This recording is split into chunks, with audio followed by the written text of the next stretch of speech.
Hello, hello. How's it going, ladies and gentlemen, and everything in between?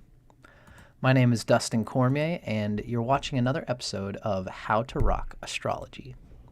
It's a real pleasure to have you folks here today. I'm just getting my phone all figured out here. Yeah, so today we are going to be discussing a important text that was written on the Astrodienst website. It's by a gentleman named Dieter Koch, something like that. I have not had a chance to actually ask this gentleman how to pronounce his actual name. He's a Swiss gentleman, and he speaks German. And he has done a lot of writings and work for the website Astrodienst. So what we're going to be doing today is discussing his one particular article of his that really struck me. And it is, of course, called Vedic Astrology Critically Examined.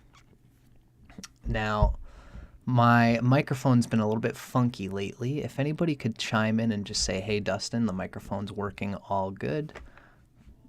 If you could, that would at least make my anxiety a little bit better. I think it's okay. But if you're not hearing any words, please let me know. Yeah. So today it's Sunday. As usual, we've got a live stream going on here, folks. I've actually got my buddy's band, the Doozies, are playing downstairs. So we might hear a little bit of some musical stuff going on in the basement as we go along. Hopefully it's not going to be too loud, but we're going to see how it goes. And as usual, this is a live stream, folks. So if anybody wants to ask any questions, I'm going to do my best to answer them. Ultimately, I'm going to be trying to really be faithful to this article that Dieter Koch has written, because I think that it's a very good one and important one. So that is what we're discussing today, folks. Vedic Astrology Critically Examined. Now, let me just give a little bit of background on everything related to this article.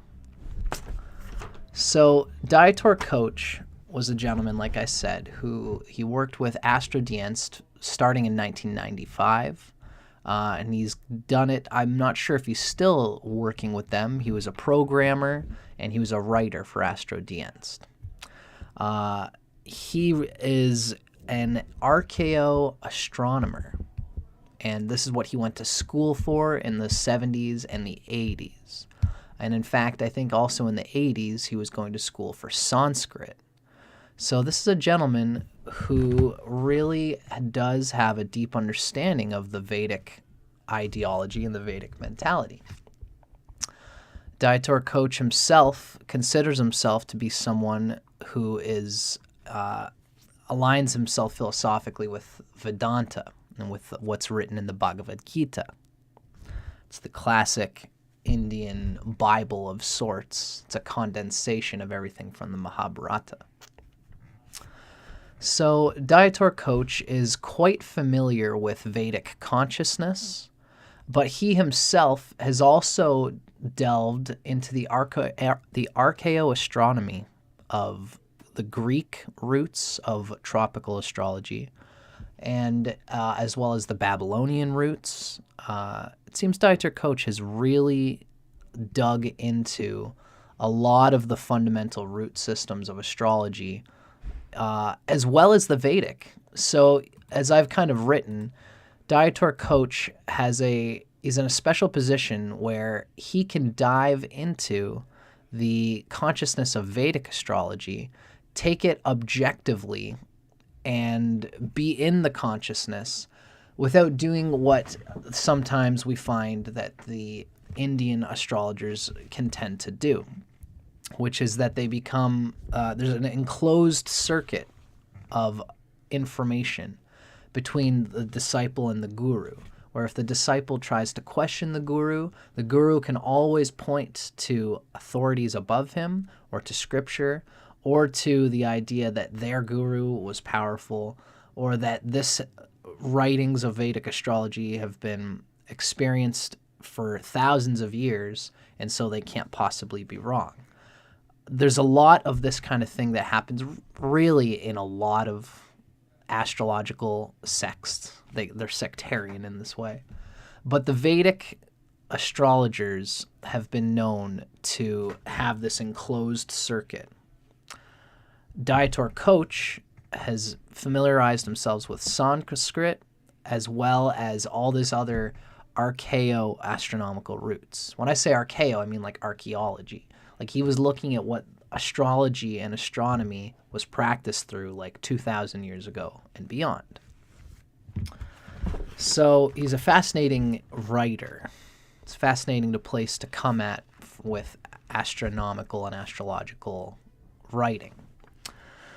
So this is his article. He's got lots more than this. One of his biggest studies was talking about the Star of Bethlehem. What was the astronomical phenomenon that was going on there? That's one of he's got a book on it. A lot of the stuff he's written is in German. This article he happened to translate himself to English. So I thought he was an English speaker, and I emailed him, and he can speak vaguely English, but he declined a personal live interview just because he is not up to date with his English speaking skills like he would like to be. But he gave me permission to read his article, and that is what we're going through today. I don't know if you can read it. It's Dieter Koch, Vedic Astrology Critically Examined. So a little bit of background on this text coming from my perspective as a tropical Vedic astrologer. Dieter Koch himself explains early on in this text that he himself is a follower of Vedic doctrine. And his intention with this article was to give an earnest critique to some things which Hindu astrologers often submit as being superior to Western method in an autocratic and somewhat zealous religious way and for religious reasons that are often somewhat unfounded and what, like at least what I would call like emotionally rooted in the religious ego of Hinduism. And so it's not necessarily based in the same spirit of any self-proclaimed science or art, science more so. That being said, I really consider myself a Hindu, and Dieter Koch, I don't know if he would call himself a Hindu per se, but again, me and Dieter Koch are about Vedanta, although I think I'm more of a Vedantic leaning person by my self-proclamation than he is. That sounds silly and arrogant to say. I guess I'm more meaning that he seems to put himself at a certain distance from it. And we're going to kind of read as we go along how objective he is about Indian astrology in particular. Now, in this article, we'll learn of the nature of how Hindu traditionalism backfires on their capacity to be self-critical and objective to reason through what I call this closed circuit of the guru-disciple pranam. He especially talks about it early in the article. Dieter Koch and a team of others debated many of these zealous Hindu astrologers back in 2013. There's a kind of a big debate that happened online, and you can find sources for those discussions in the footnotes of Dieter Koch's article available publicly online. You can check out the description to this video, and I should have a link to it. Now, again, I don't share Dieter Koch's perspective on everything in this article. I find when he speaks of the sidereal tropical debate, he frames it in a way that I wouldn't necessarily. For sake of objectivity, I'm going to try to keep myself out of it and replicate the article in earnest, for the most part at least, but I will be adding my thoughts and my ideas. Now, let it be regarded that Mr. Koch often seems to equate the use of the sidereal zodiac inherently with the Vedic system. In 2013, this may have been apparent, but through, in 2023, in YouTube's community, people like myself, Ernst Wilhelm, Vic DeCara, and others are known to practice tropical-based Vedic astrology to good effect, in my opinion. So we know that you don't have to necessarily use the sidereal zodiac in order to be a Vedic person. Tropical-based Vedic astrology has become very popular. So there's much more to Vedic Jyotish than just its classic designation with sidereal. Mr. Koch seems to be only superficially aware of this, in my opinion. He often kind of looks to throw out the whole rag of Vedic reckoning in terms of astrology in this article because the sidereal thing is so messed up. And at the end, we see why. A lot of their depictions of zodiac signs is askew because of the sidereal issue, where really in a lot of ways the Vedic astrologers' ideas of the signs have been blurred over time because they think, that they have a Scorpio, but what they actually have is a Sagittarius, right? So they've got a person in their system that has the sun in Scorpio. So you read about what they say about Scorpio, and it seems to have Sagittarius energy to it. So there's a real blurring that happens, at least with regards to the zodiac signs. However, in my opinion, there's so many things in the Vedic astrology that Vedic can share on top of that. Mistel Shambles, nice to see you, my dear. I'm glad for you to be hanging out and sharing yourself with me. And Susie Underwood, greetings to you all, to you as well, and happy Sunday to you too, Susie. Glad to have my folks hanging out with me as I go along here. So there's much more to Vedic astrology, as I've been talking about on my channel and in my videos. There's much more to it than just the sidereal zodiac. And, so take what you read in this article with a grain of salt, but I think it's still a very great, useful article. So let's start to begin here.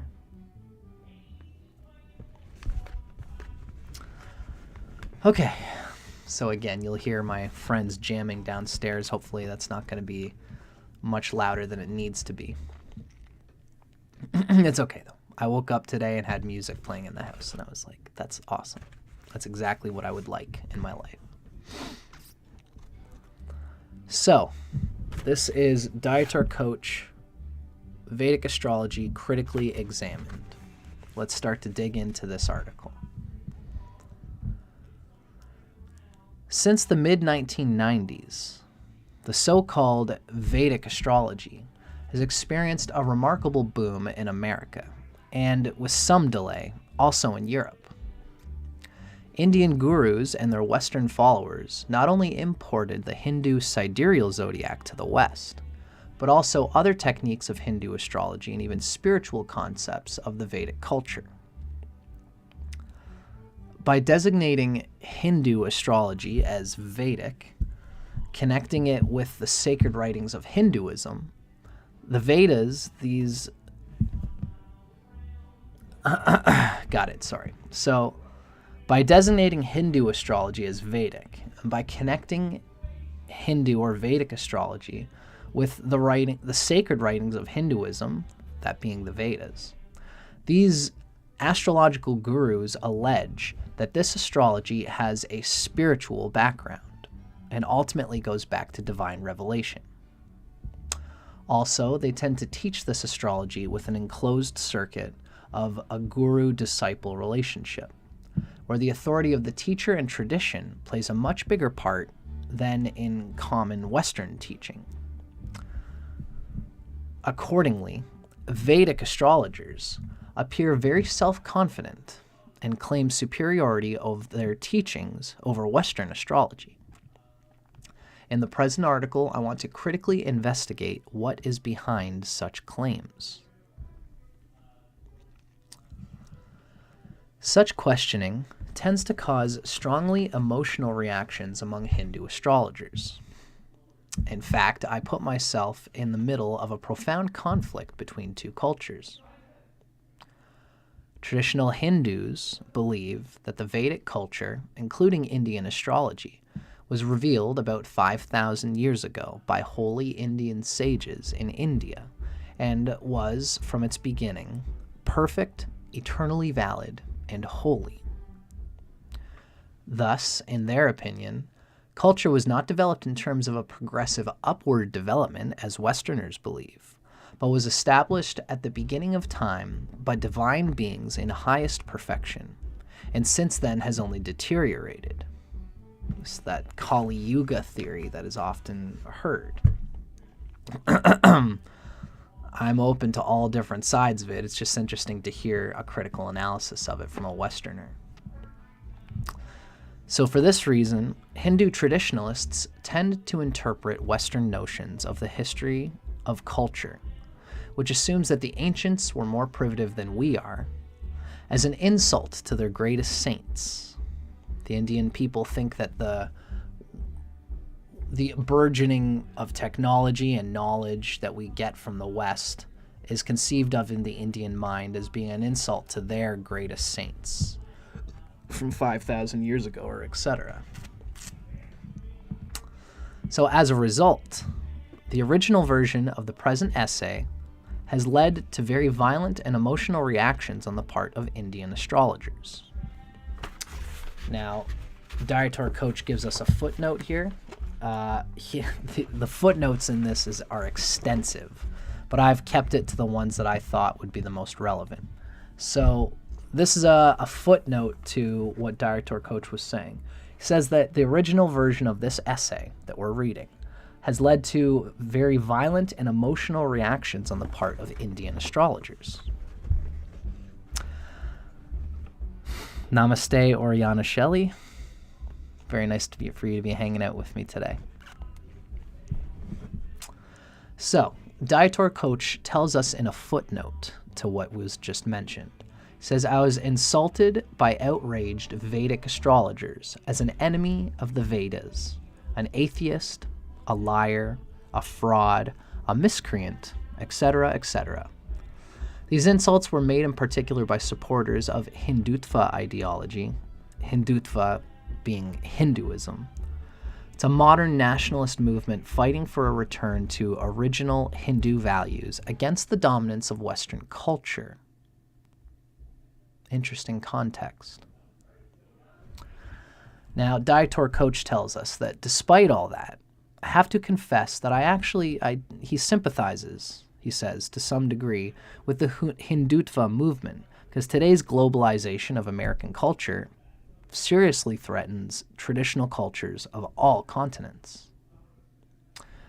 However, my opponents were behaving just as chauvinistic and arrogant as British colonialists behaved and American world policy behaves today. This is how the Hindu people were treating him for being open-minded. They held the view that the Vedic culture was older and higher developed than all other world cultures, and they even believed that all human culture and spirituality originally came from India. Christianity and Western culture they ultimately treated with much scorn. Now, Dr. Koch tells us that what makes the situation very difficult is the fact that in a traditional teaching in the guru-disciple relationship, an objective discussion of facts is not admitted. Studying the authoritative texts does not mean that they be read, discussed, and their meaning discovered with a simple, unprejudiced mind in this Hindu guru-disciple transmission. It doesn't lead to much objectivity. Instead, the guru teaches his disciples a particular ideology and shows them how this ideology can be proven referring to those authoritative texts, which are considered as divine revelation. In this process, considerable violence is often done to the texts, and it happens that their meaning is turned into the exact opposite. If a student discovers that the teaching of the guru is in contradiction to the Vedas itself, the student is expected to believe that this contradiction is only due to his own limited understanding of things. Different traditions that rely on the same authoritative works do not discuss with each other, but each one does their own thing. They live in an unshakable certainty of being in possession of the true spiritual path. However, should their paths cross, they often treat each other without respect. They become aggressive, they become suspicious, condescending, or mocking. At the same time, it must be stated that some Indian gurus live in parallel universes within which even the most obvious philological, historical, and astronomical facts have no validity. Debates with them or their followers, doing the sort of high-fiving between each other, are often so irrational that outsiders cannot imagine it. Thank you, Oriana Shelley. I'm glad to be here doing this live stream with you, and Hari Om, right back to you, my friend. So this is why Dieter Koch was met, when he originally wrote this essay that we're reading right now, he was met with very violent and emotional reactions on the part of Indian astrologers. Dieter Koch tells us that my considerations were interpreted by these Indian astrologers as an aggressive act, not only against Indian astrology, but even against the Vedic religion and Indian culture. In reality, however, my original intention was to critically examine the assertions that Vedic astrologers make in the West when propagating their allegedly superior methods. That I put traditional Indian doctrines in question was indeed inevitable, but not my motive. Incidentally, it should become obvious from my explanations that Vedic religion, as it has been handed down in Vedic literature, has nothing to do with so-called Vedic astrology as practiced today. That's interesting. Hence, it is not that I attack the Vedic religion itself, even less so as I myself am a follower of a Vedic doctrine, namely the Bhagavad Gita, or the Vedanta teachings of Krishna. Dieter Koch does mention about halfway through this that Vedic religion itself does transcend beyond astrology. Astrologers were a limb of Jyotisha, being astrology, is sort of a limb of the Vedas, but it's an extraneous limb that isn't connected to the deepest root heart of what is given in the Vedas, in the Mahabharata, etc. There's usage of astrology in the Mahabharata, but there's not, it's horary stuff that's considered natural, considered to be more part of the story. And it's debated whether those authors ever, that could have been added in later. The astronomical data of like when was Krishna's birth date, for example, and what was his birth chart. A lot of this could have been later interpolation. Dieter Koch is going to talk about these things, but essentially what he means here is that Vedic ideology is not necessarily interwoven with Jyotish, as Jyotish Vedic astrologers tend to convey it to be. And we're going to talk about that more. It is not in the scope of this essay to clean up with all erroneous claims of Indian traditionalists and their Western followers. So I confine myself to a few key points. However, I shall add numerous and detailed footnotes in order to properly discuss the arguments raised by Indian astrologers. And this article does have some extensive footnotes. I recommend you check out the actual article if you want to see those. Now, our next chapter, we've got Vedic Astrology in the Vedas. The Indians themselves traditionally do not call their astrology Vedic, or have not done so until really quite recently. The traditional expression is simply Jyotisham, i.e. the science of the lights. The term Vedic astrology appeared only in recent decades with the aforementioned boom of Hindu astrology in the West. Some people say it was invented only because Vedic, i.e. spiritual astrology, sells better. In the West, it was made very popular by well-known American astrologers like David Frawley, and it enjoys increasing popularity even among Indian astrologers, the term Vedic astrology. Now, the term Vedic is often used to express the idea that this astrology is a sacred science, which was revealed by the rishis, the founders of Vedic wisdom, more than 5,000 years ago, and was handed down from generation to generation without any changes until the present day.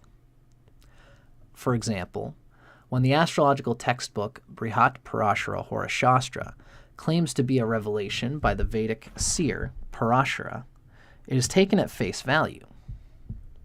In reality, however, the oldest part of this work, the Brihat Parashara Hora Shastra, was written only about 1,400 years ago. And contrary to what one would expect, considering its current popularity, it was widely unknown among Indian astrologers before the 1980s.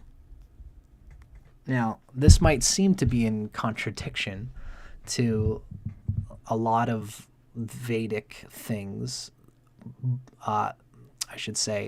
Vedic astrology things that we hear. But when one of the footnotes Dr. Koch gives here, he actually, in fact, refers to an article written by none other than Ernst Wilhelm. And Ernst Wilhelm himself gives a critical analysis of the authenticity of claims to the Parashara's Hora Shastra being older than about 600 AD. It's a great article, and I plan to I'm going to do that article on my channel soon, so stay tuned for that. But Ernst is saying the same thing that Dr. Koch is. The Brihat Parashara Hora Shastra is not much older than about 600 AD. Not 5,000 years old. Now, where exactly, how long the roots were held vocally before they were written down is another question, it's another thought. But this is what the experts like Dr. Koch as well as Ernst Wilhelm are saying. So the supposedly great antiquity of this work is challenged by the fact that the ancient authors did not write commentaries on it, and apparently did not even know of it. Moreover, by the fact that the Vedic scriptures themselves tell us of a quite different kind of astrology. Ernst tells us that Parashara's techniques are actually very unique among traditional Jyotish. Parashara is very different. So, while Indian astrology may be Vedic in that it is part of today's Vedic tradition, it is in fact a lot younger than the Vedas, much younger, and it has many elements which were not developed in India, but in Mesopotamia, Egypt, and Greece. And this is, mind you, is according to Dr. Koch. We're going to hear that Dr. Koch is of the opinion that since all of this stuff came together in the melting pot era, about 500 BC to 200 AD, a bunch of cultures came together after Alexander the Great finished and settled his whole war thing. And these cultures came together, and all the Indians, the Babylonians, the Greeks, all came together and shared their knowledge. It was at this point, Dr. Koch claims, that Indian astrology, which before was all about the Nakshatras, in a sun-moon nakshatra astrology, Dr. Koch claims that it was the influence of Greek at this melting pot time that the Indians actually came into the idea of personal horoscopy and the idea of the rising sign and of the Jyotish personal horoscope that we know of today. Thank you, JMAB, for hanging out with me and giving us a little bit of more context. And I should say, like when it comes to religion, everybody gets a little snappy, If you try to talk to Christian people about historical things, about when Jesus was alive and, the blanket that Jesus had that had his blood on it, where did that go? If you ask a lot of Christian people, even about, a lot of Christian people think the world is only 6,000 years old. And they'll get all stompy and butthurt if you talk with them about how evolution and the ice ages predate Adam and Eve. So this is not necessarily uniquely to Indian religiosity, but Indian religiosity or Indian religion is entangled with Vedic astrology, Jyotisha, and that's what this article aims to convey. So far be it from this to be any sort of attack on a particular religion or a particular people. This is just more of an astronomical treatise, shall we say. The anthropology of the history of astrology through the ages. So, the Vedas themselves, the core corpus of sacred writings of Hinduism, the Shruti, are mainly interested in the position of the moon in the 27 or 28 lunar mansions. That's the Nakshatras, as well as in the lunar phases, the eclipses, the solstices, and the equinoxes. Planets play practically no role in the Vedas. The zodiac signs themselves are also quite completely unknown in the classical Vedic literature. Now, we have a note here to go to. Let's see. Now, Dietor Koch gives us a little bit of a footnote here. He says Vedic astrologers contradict this statement. The idea that there was hardly any planets or signs mentioned in the Vedas. Vedic astrologers contradict this and claim that, as a matter of fact, the zodiac signs are mentioned in the Vedas. Warren Pand in New Light on the Date of the Rig Veda, page 13 to 24, refers to the following places in Rig Veda.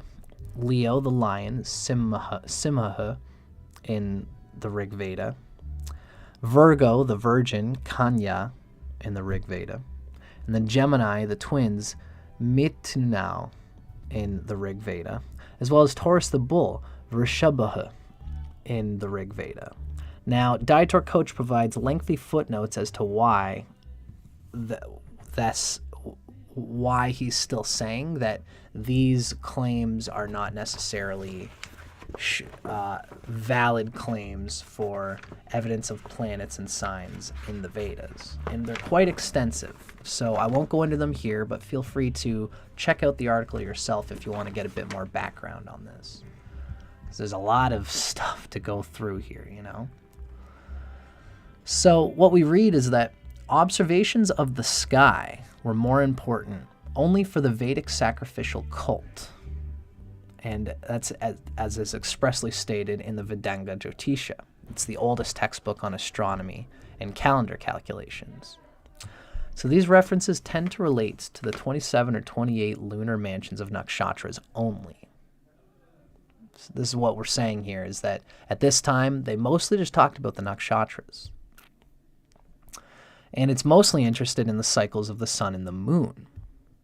So the planets and the zodiac signs really didn't play much of a part in the astrology that existed in India prior to about 500 BC. There's no evidence for a natal horoscopy as we know it today in the Vedas. Now, the situation is similar in later Vedic texts like the great Mahabharata epic, which relates to us the story of an apocalyptic war in Indian prehistory. This epic, the Mahabharata, contains numerous calendrical and astronomical details. It tells us in which lunar month certain events took place, in which nakshatra and phase of the moon was, and whether there was an eclipse. So certain things happen in the Mahabharata, and they would say the moon was in this nakshatra, it was on this phase, and there was or there wasn't an eclipse. More rarely, positions of planets are given. However, zodiac signs, ascendants, or other elements of today's Vedic astrology are pretty much not mentioned. Now, I've got to go through another. Oh dear, these notes are so hard to go through. Thank you for your patience, folks. It seems like I have an important note. Oh, no. Okay, we're back on track. I know I've got notes that I've got to go through here. I just haven't blotted them all out because I'm skipping a lot of these notes, because if we go through all the footnotes, we'll be here forever. Now, after revealing the details of the astrological birth chart of Krishna that are found in the Aryabhata and in some Purana texts, I should say this is also revealing the details. Grammar. The grammar in this text is a little bit funky. Something that is also revealing to what we're talking about are the details of the birth chart of Krishna. This is found in Aryabhata and in some Purana texts. Tradition interprets the text in this way, that Krishna was born in the month of Shravana during the rainy season at midnight in the 8th night after full moon. So Krishna was born during the waning half moon, with the moon in the lunar mansion of Rohini, which is considered sidereal Taurus today. Dr. Koch mentions how sketchy these details are in one of his footnotes. It seems that the texts are not interested at all in zodiac signs or the exact positions of the planets. Krishna's ascendant becomes apparent only incidentally, because the waning half moon at midnight was rising in the east. But there's no reason to believe that the ascendant was of interest as such, as it is not expressly mentioned. Krishna's birth chart does not even prove that natal horoscopy was known. His birth was rather treated as a mundane event that was important for the history of the world. Now, the other great epic of India, it's called the Ramayana. It's a beautiful story. I highly recommend it. The Ramayana does not contain any clue to astrology as we know it either, at least not in the original Ramayana. Some versions of the Ramayana give astrological information about the birth of Rama. The moon and Jupiter were rising in Cancer, and 5 planets were in their exaltations or domiciles. However, this information does not belong to the original epic. It only appears in versions of the Northern Recension, and the critical edition of the epic only quotes it in the critical apparatus. Thus, it cannot be considered a valid reference for an original Vedic astrology. In fact, it is based on the Hellenistic tradition of astrology. That's Dr. Koch's statement on that. Now, passages in the Puranas that mention zodiac signs also have to be dated to the Hellenistic epoch. What we mean is this period between 500 BC and about 200 AD, that melting pot era. Dr. Koch kind of mentions it as being the Hellenistic epoch, because this was a time when the Greeks and the Hellenistic tradition and the Indians were all coming together. So he's referring to the Hellenistic epoch in a Vedic subtext, in the Vedic archaeo-astrology history. So most of these passages in the Puranas tell us that the solstices are at the beginning of Capricorn and Cancer, and the equinoxes at the beginning of Aries and Libra. If it is assumed that ancient Indian astrology used a sidereal zodiac, then these statements can be dated astronomically because the precession of the equinox would line up at a certain star.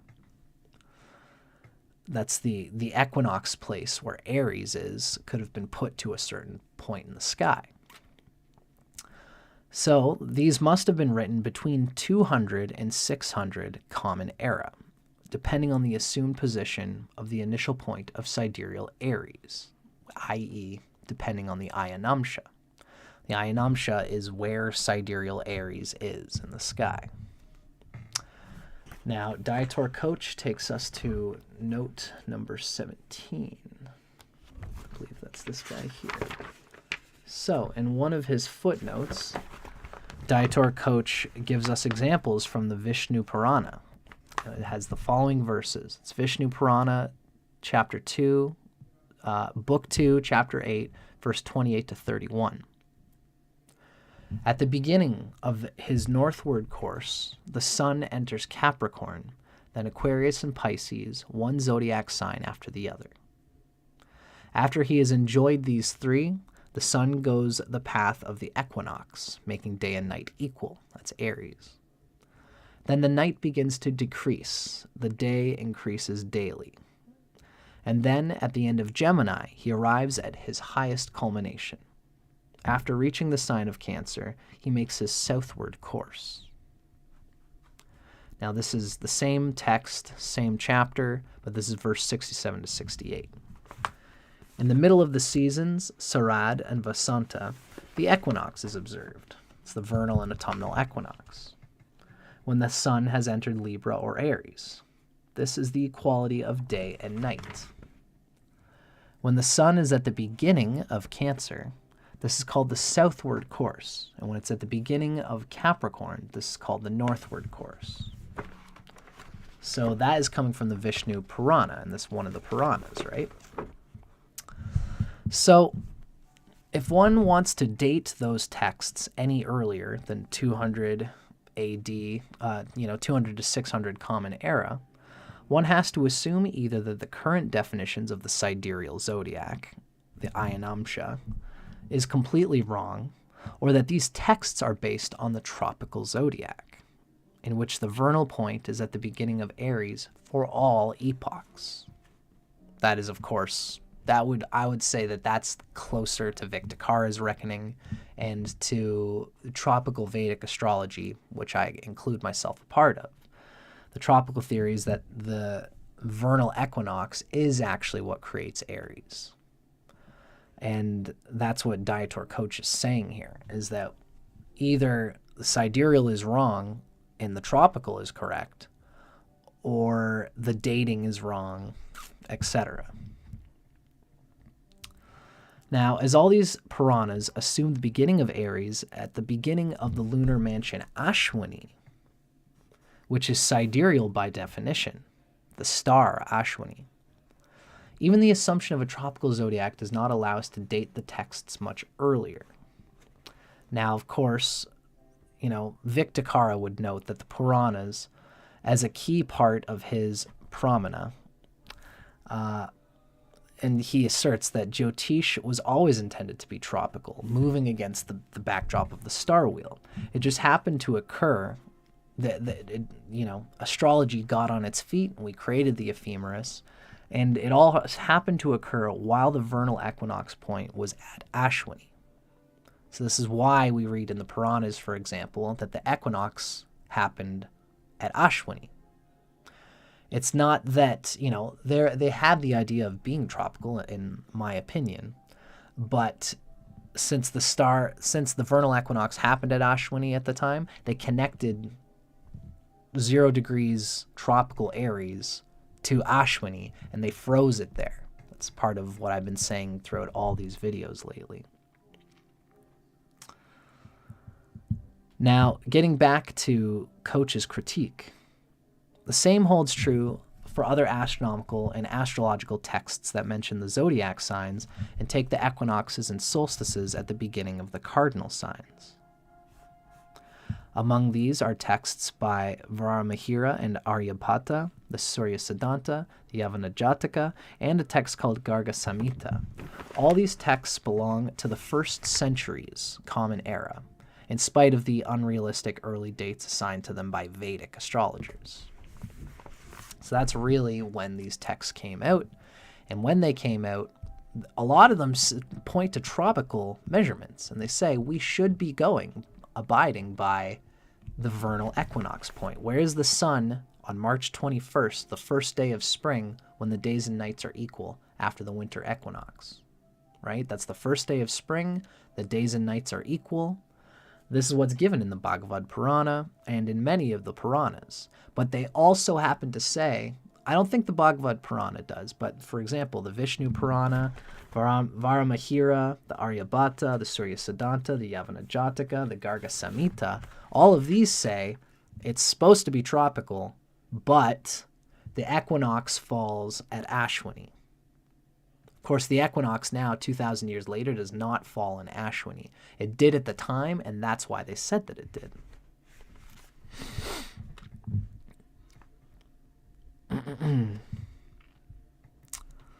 Now, another point that deserves attention. Most of today's Vedic astrology and calendar calculation are purely sidereal, i.e., they ignore the seasons, the equinoxes, and the solstices. In contrast, the Vedic texts actually attribute great importance to the seasons-based tropical year and its cardinal points. Satapatha Brahmana says that the year is based on the seasons. According to Aitariya Brahmana, it's 1818, the summer solstice is the midpoint of the year. The text describes a method for determining the date of the solstice by sun observations. Now I'm just going to, unfortunately, I haven't marked down all of these notes perfectly. Yeah. We also read in Kausitika Brahmana, Kaushitaki Brahmana, we learn that the winter solstice ideally occurred on the new moon of the month of Magha. On both solstices, sacrifices were offered to the gods. The oldest astronomical textbook of India, the Vedanga Jyotisha, teaches that the beginning of the month of Magha ideally coincides with the winter solstice and a new moon at the beginning of the lunar mansion Tanishta. And that is its own, I think that's in the Revati era. Don't quote me on it, but it goes to show all these historical changes of when the equinox is lined up with certain stars in the Vedic literature.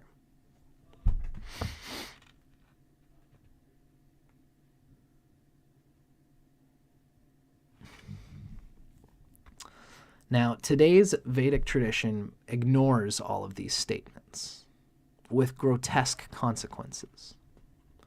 They do not celebrate the northward path, Uttarayanam, of the sun on its correct date around the 21st of December, which we in the West know as Christmas.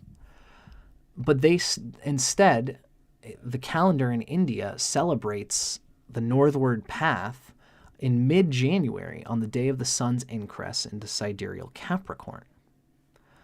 That's Makara Samkranti. Nowadays, the month of Magha falls into January and February and has nothing to do with the solstice anymore. As a result, from the point of view of ancient Vedic religion, all religious holidays, rituals, and sacrifices that are bound to a calendar date are celebrated on wrong days. This is a huge issue and a huge debate that's happening in the world of India in general. This is actually a catastrophe because the rituals must be performed on their correct dates in order to become efficient. Now, some Indian scholars such as Avtar Krishan Kaul and Darshani Lokesh, are well aware of this problem, and they fight for a tropical reform of the Vedic calendar. Now, Koch gives us a footnote here that has links for resources on those people. Avtar Krishen Kaul, Darshani Lokesh, and there are more people who are fighting for the reformation of the tropical-based calendar for Indian national rituals. We're going to talk about it more as we get into later in this text. It's also interesting to note, according to current Indian astrology, the zodiac begins with Aries in the lunar mansion Ashwini, the Nakshatra Ashwini. But in Vedic texts, lists of the lunar mansions always start with Krittika, which corresponds to the Pleiades in so-called sidereal Taurus. Besides, Krittika is the most often mentioned lunar mansion in the Vedas.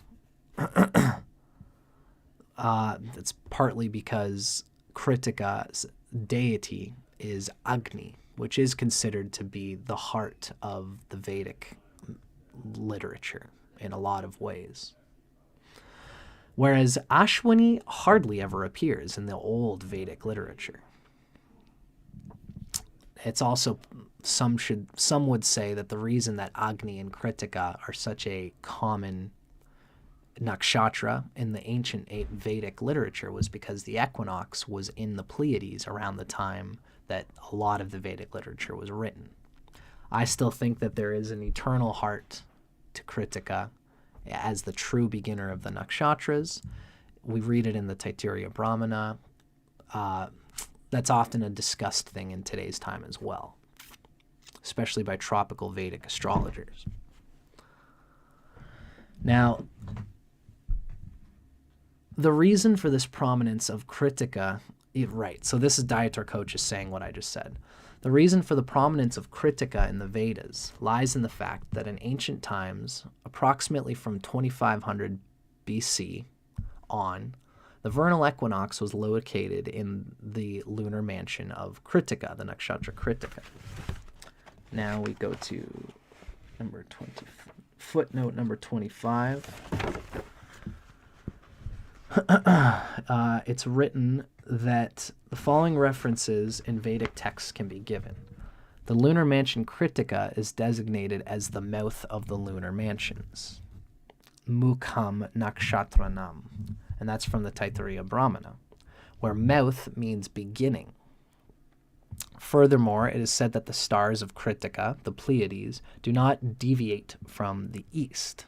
And of course, again, this was at this time when it was considered to be cosmic east. I always say tropical Aries is cosmic east. So they're saying that the stars of the Pleiades, which is Krittika, do not deviate from east at the time. The Taittiriya Brahmana makes a distinction between northern and southern lunar mansions, the former being the lunar mansions of the gods, whereas the latter are assigned to death. This is an interesting footnote. The gods are associated with the lunar mansions Krittika to Vishaka. The remaining ones are associated with death.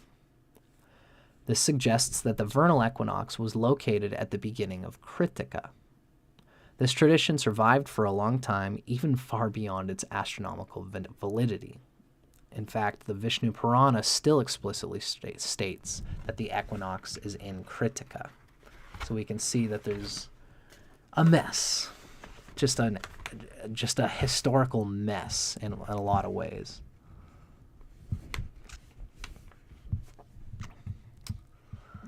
My friend J-Mab is hanging out with us and being open to a lot of what's being said.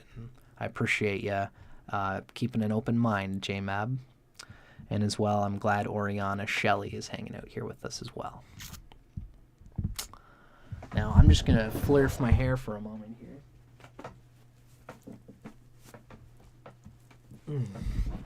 Sometimes I just gotta do that, or else my hair grows in a little funny, shall we say. Okay, now I'm feeling natural. Hello, Teresa, my dear. It's nice to see you.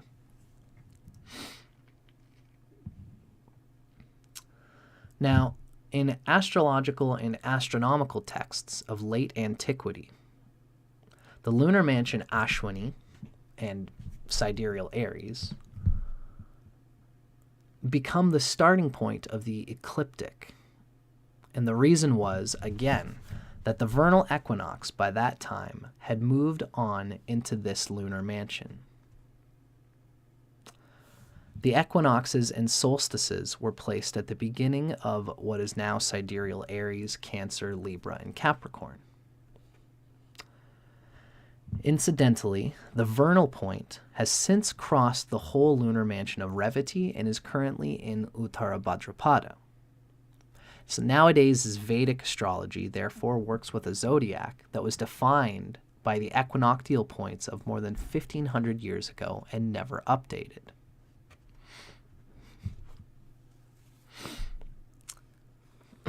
Glad you guys are hanging out here. It's nice to see Teresa, Susie, and Oriana. So what this is saying is that there was a time in the Vedas where we read that the vernal equinox occurred at the star of Krittika. Eventually it came to Ashwini, which is another Vedic star. And now in today's time, it actually persists in the star of Uttara Bhadrapada after having gone past Revati.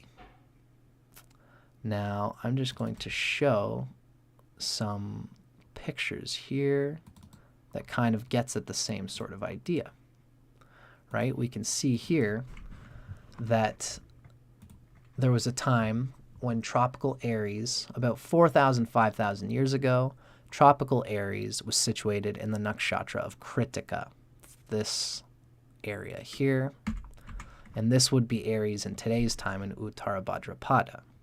So it was in Krittika, it passed Bharani, and eventually got to Ashwini at the beginning of Ashwini. This was 2,000 years ago. Tropical Aries lined up perfectly at some point with the beginning of the nakshatra Ashwini. Now it crossed over Revati, and eventually nowadays it's here at Uttara Bhadrapada, right? So this is where tropical Aries, the vernal equinox point, March 21st, where the sun is in the background of the star wheel, is today's time at Uttara Bhadrapada, right? And what we read is that nowadays, the zodiac that people use for the sidereal stars is stuck at Ashwini. It works with a zodiac that was defined by the equinoctial points of more than 1,500 years ago, 2,000 years ago, and was never updated. It got stuck at the beginning of Ashwini. And now it has nothing to do. In sidereal Indian astrology, they don't use the equinox point. But, of course, it was the equinox point that originally made that sidereal Aries. Now, from all this, it becomes clear that even though we do not know much about the astrology of the Vedic period, it must have been radically different from so-called Vedic astrology as we know it today.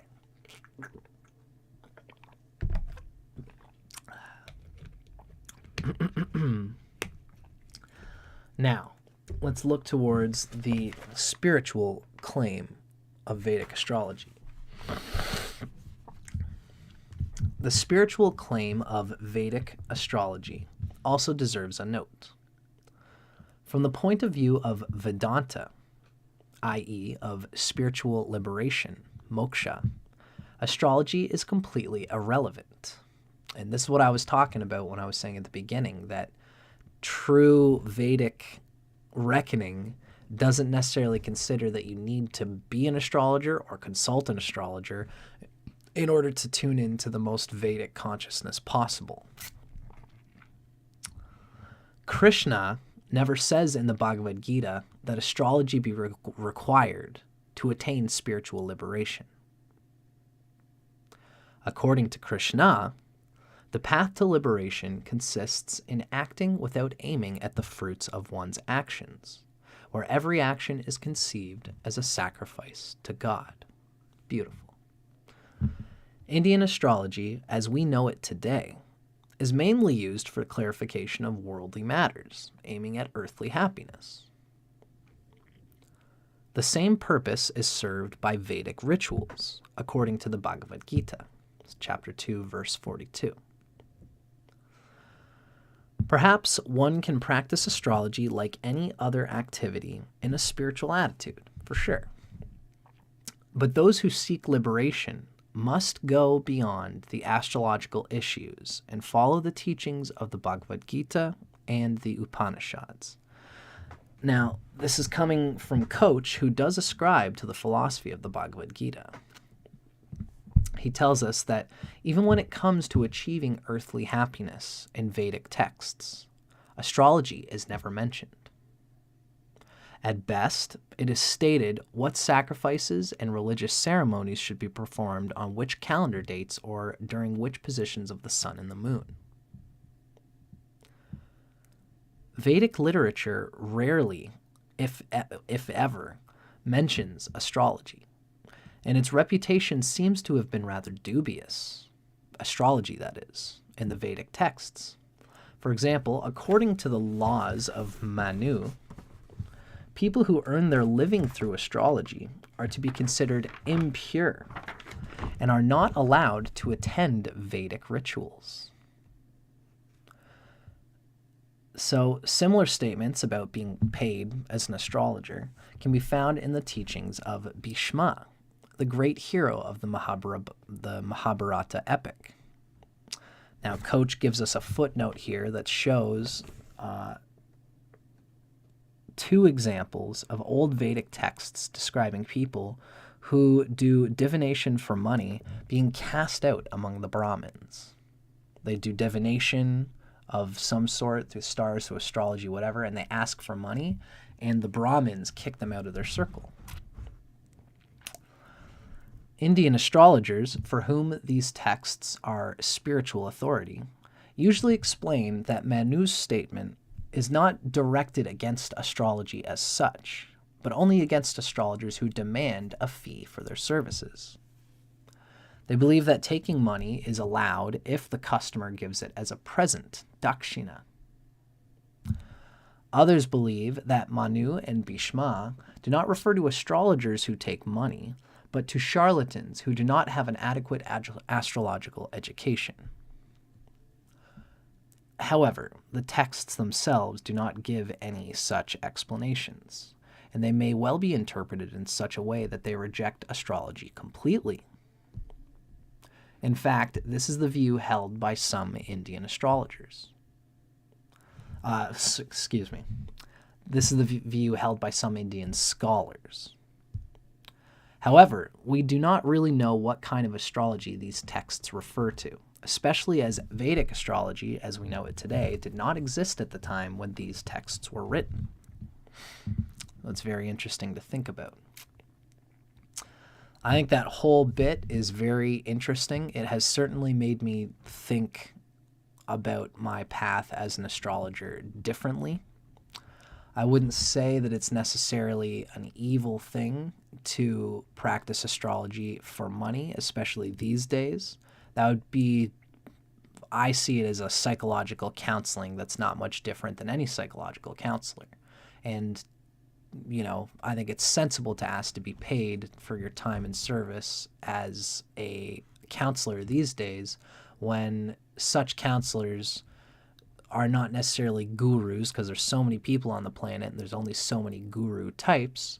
And back in the day, such gurus didn't have to ask for money. They could just do their services, be in tune with God, and people would pay their way. People would make sure that we got to make sure the guru stays alive and is well furnished, has a nice place, because they are giving us the light of the sun within ourselves. We have to take care of the gurus.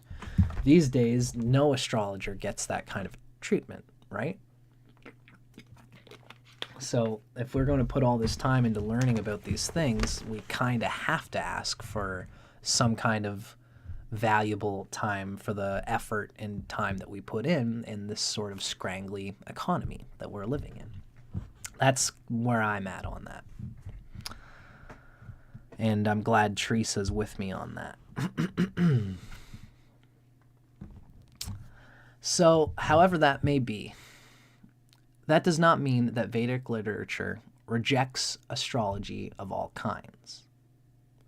Krishna himself recommends to fix the beginning of the war on the new moon in the lunar mansion of Jesta, because Jesta is ruled by the king of gods, Indra. That is in the Mahabharata, that Krishna recommends that. And in the end of the 5th and beginning of the 6th book of the Mahabharata, the epic reports inauspicious heavenly omens that occurred shortly before these great battles: eclipses, a clustering of planets, meteors, etc.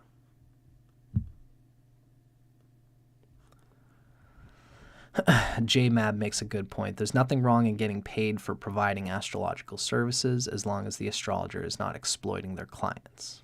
Very cool, JMAB. Thank you. So what we're reading here is that in the Mahabharata, there is mention of inauspicious heavenly omens like meteors, eclipses, and a clustering of planets.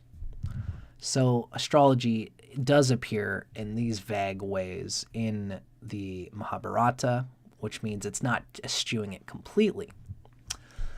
But it has to be noted that all this is not comparable to an individual astrological fortune telling. Rather, it can be compared to astrology as in like ancient Mesopotamia, where the momentary celestial configuration was used to draw conclusions about the fate of the country. Such conclusions were based not only on the observation of celestial bodies, but also other natural phenomena such as cloud formations, animal behavior, flowing behavior of rivers, etc. Moreover, there is a chapter in the epic, Mahabharata, which gives information about what kind of gift should be made in each lunar mansion, while the moon is passing it, and what goal could be achieved thereby. Another chapter explains in which lunar mansion ancestral rites should be performed, and what would be the benefit of it.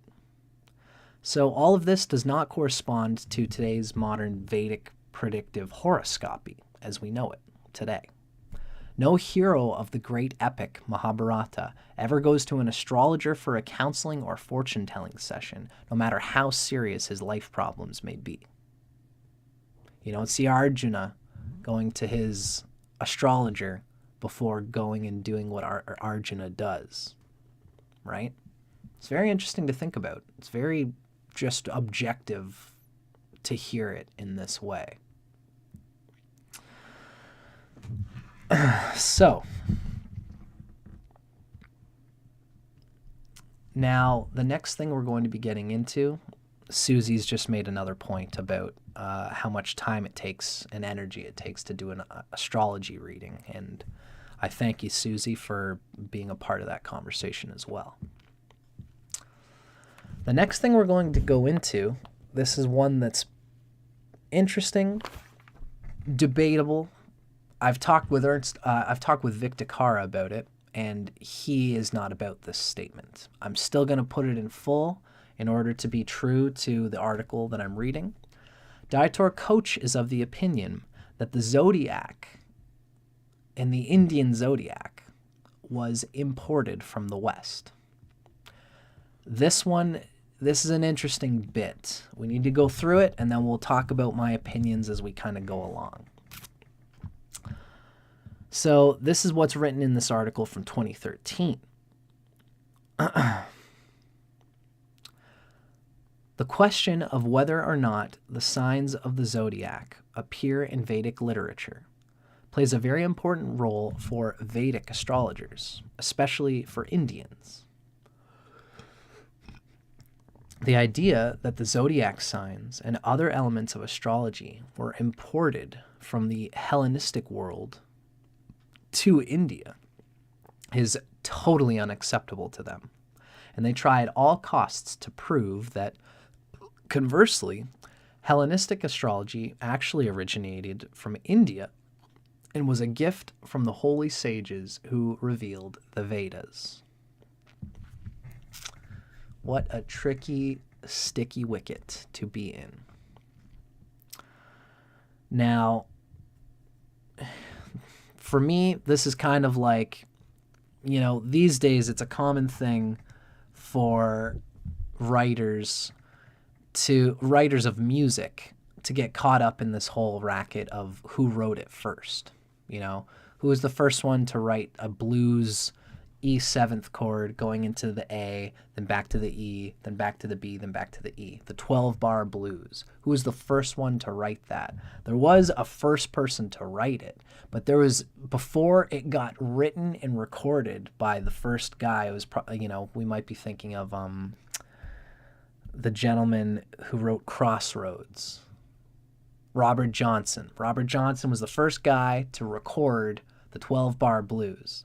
But he was riffing off stuff that was an amalgamation of information and grooves that were sung by gospel singers in the fields at the time. He just happened to be the first one to record it. In the same way, who was it that really originally created the Zodiac? It's really an amalgamation of several aspects of humanity coming together, especially at the melting pot time of the Hellenistic epoch of Indian astrology history. They were all there together at the same time. And who exactly created who was the first one to create the Zodiac? I think personally it doesn't matter. But this is a back and forth that we're going to go into. So, there can be no doubt in which direction, according to Koch. Koch believes that it's not India who shared it to the Hellenistic epoch.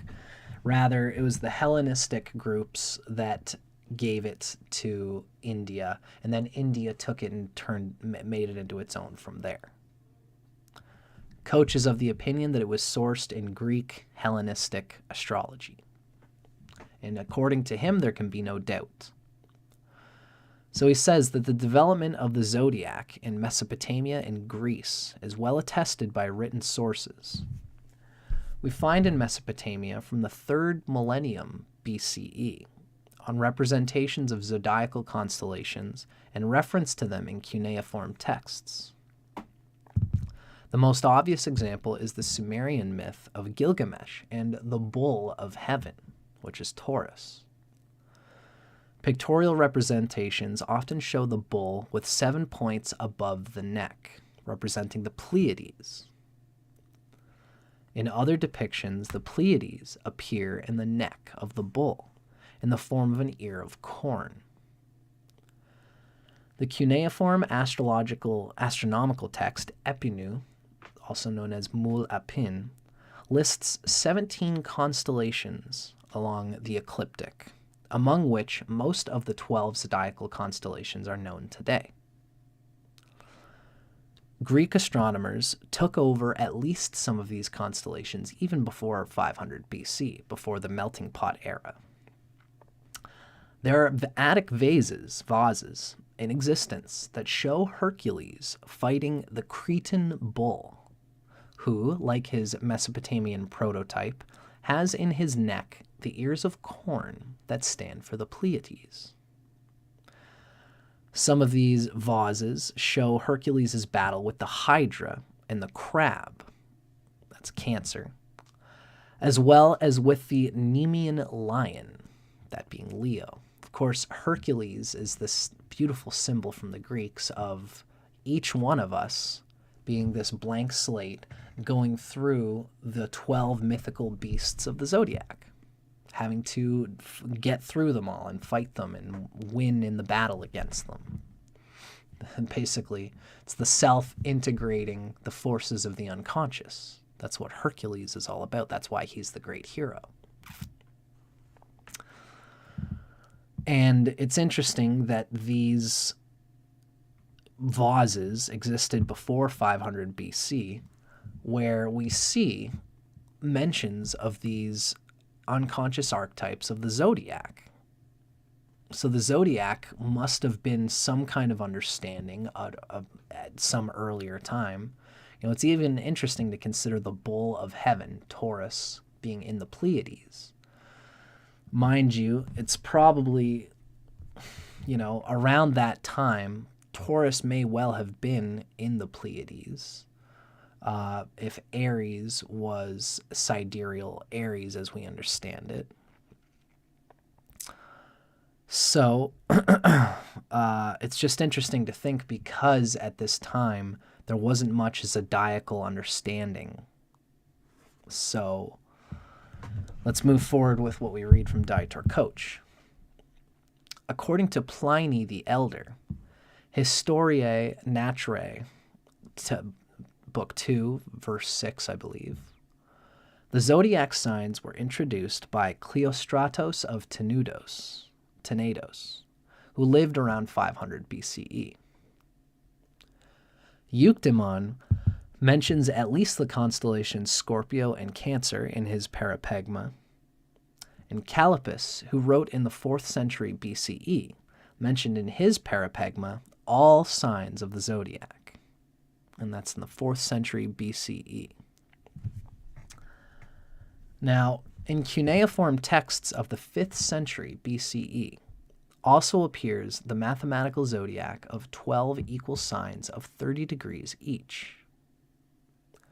This zodiac was used in mathematical theories of planetary orbits and in ephemeris calculation, which began to be developed at this time.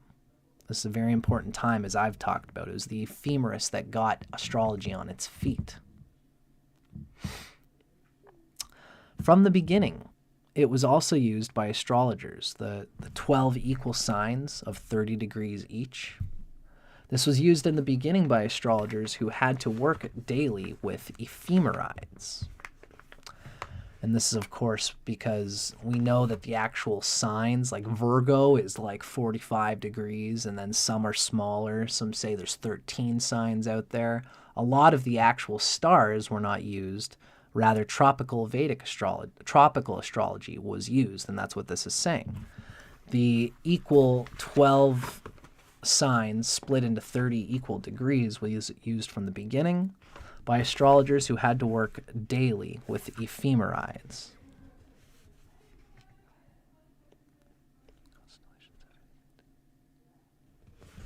So Harris Khan is asking, do constellations have anything to do with zodiac signs?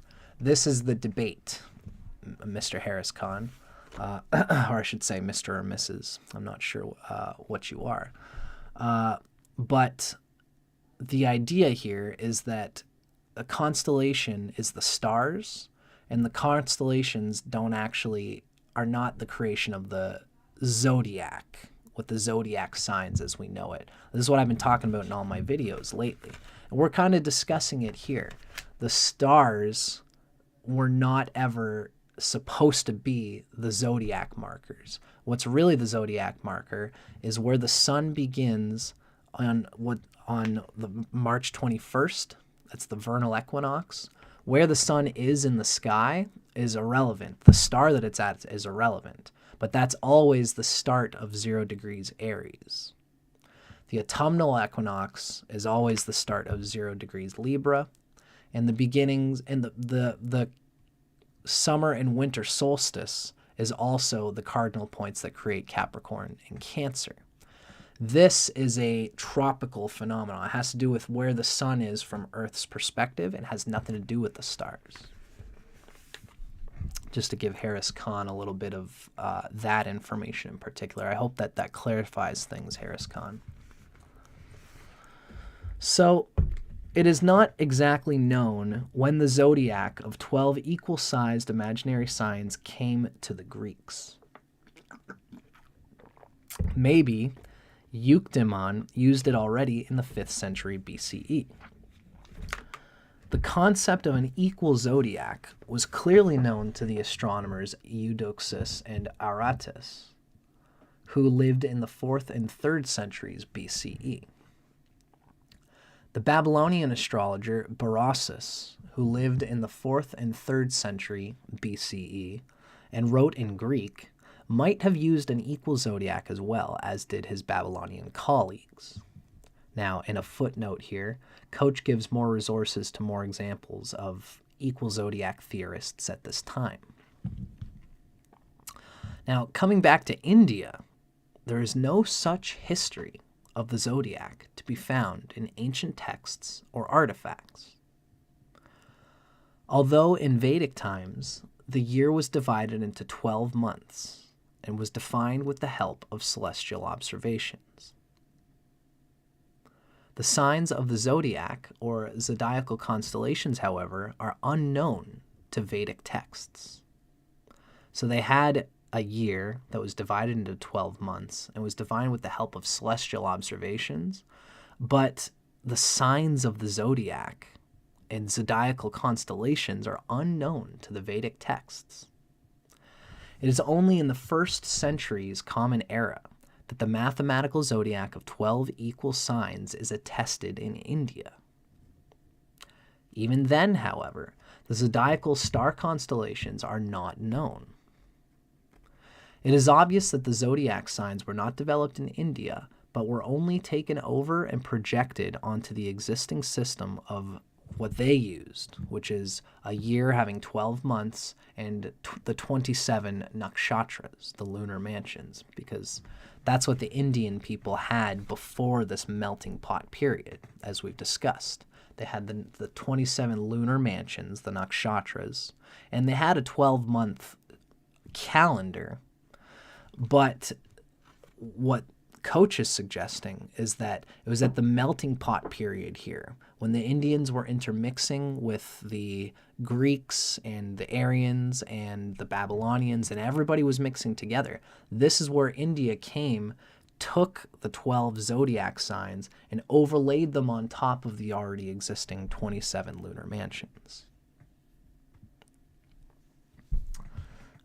This is Koch's idea of how things rolled, and it's pretty interesting how he lays it all out. So it follows that in the 1st century's Common Era, astrologers and astronomers from the Hellenistic Western world brought their knowledge to India and triggered a development that took the Indian sciences of the sky to new heights. Not that the Indians threw away all of their traditional knowledge and took over Greek science as it was. Rather, they created a fusion of ancient Indian knowledge with Greco-Babylonian and Greco-Egyptian teachings. For example, the 27 sidereal lunar mansions, the 27 nakshatras of Vedic astronomy, were merged with the Greek 12-part zodiac in such a way that the beginning of Aries coincided with the beginning of the lunar mansion Ashwini, because that's where the vernal equinox occurred at the time. The 0 degrees tropical Aries was at the star of Ashwini at the time. Besides the zodiac and its subdivisions, astrological houses, the dignity systems, and other methods were taken over. So they kept a lot of what was part of Vedic astrology, including the 27 nakshatras, and they blended it into the use of the 12 zodiacal signs, and they became rashis. And this is a critical assessment here, because what we can see has happened is that it was at this time that the Indians already had their 27 nakshatras. It was at this time where the vernal equinox was at Ashwini that they said, okay, very good, we'll just bring them together. We'll fuse them together so that we'll always assume that Ashwini begins at Aries and that Aries always begins at Ashwini. The Indians were the only ones to do this. They were the only ones susceptible to making that fusion because they already had the nakshatras, and nobody else had the nakshatras at the time. In my opinion, it's good that the Indians used a different star map to name the stars that had nothing to do with the zodiac. In my opinion, I think that's a good thing. Because nowadays, the star Aryabhata, which was supposed to once signify Aries, is now at 7 degrees Pisces. The stars of Aquila, which once defined Aquarius, are now in sidereal Capricorn. They're now in Yeah, I think so. They're now in tropical Capricorn. Anyway, I digress. The point is that it's no coincidence that the Indian people set Aries to Ashwini at the time that the vernal equinox was there. And now the vernal equinox is nowhere near Ashwini, the star, and this is the problem of today's Indian calendar. So, unfortunately, Koch has made this whole point that the Greeks imported the zodiac signs into Indian astrology.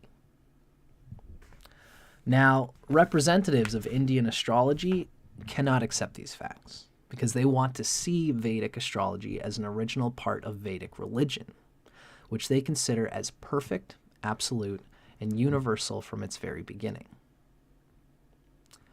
However, ancient Indian authorities expressly confirm Greek impact on Indian astrology, and this is legitimate. The oldest astrological textbook in Sanskrit that knows the zodiac is called the Yavana Jataka.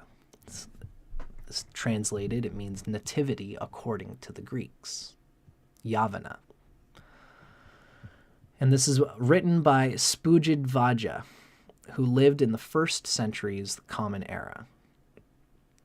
According to its own statement, this textbook goes back to a Greek source. Now this is footnote 44. Let me just take a quick peek here. So, Koch tells us that in Spujidvaja's Yavana Jataka, the last chapter, which treats astronomical calculations, begins with the following. Now, I want to explain in brief, according to the instruction of the Greeks, the visible course of the planets, which the wise call the supreme eye of the totality of the rules of horoscopy. Now, this chapter ends with the following statements, and this is coming from the date, B. Max, the date and nature of Spujidvaja's Yavana Jataka. So it's a certain book called The History of Science in South Asia. And this is what it says. The chapter ends with the following statement, and this is Yavana Jataka. This is the instruction according to the ocean of speech, which originates from the jewel of horoscopy, which is extremely mysterious because of its language, which came down from Vishnu, the planets, the lunar mansions, and the sun himself, and the truth of which was seen by the foremost of the great sages. This science of the things of horoscopy was originally brought forth by the Lord of the Greeks, Yavaneshvara, whose words are blameless, and who saw the truth that came from the grace of the sun god, for the instruction of the world with excellent words. It was a king of the name of Spujidvaja who, full of wisdom, composed this complete instruction, which was seen by Vishnu, the sun god, the moon god, and the demon Maya in 4,000 Indravadra verses. The identity of the Greek author referred to as Yavaneshvara, however, is unknown.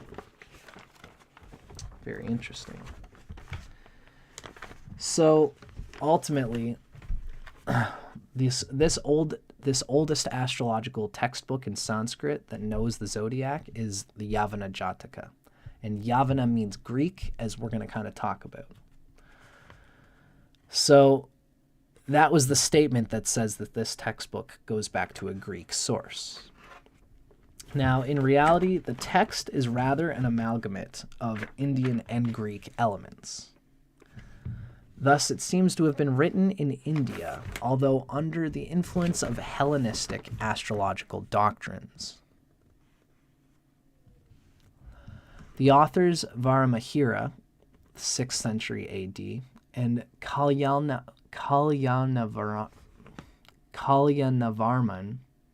800 A.D.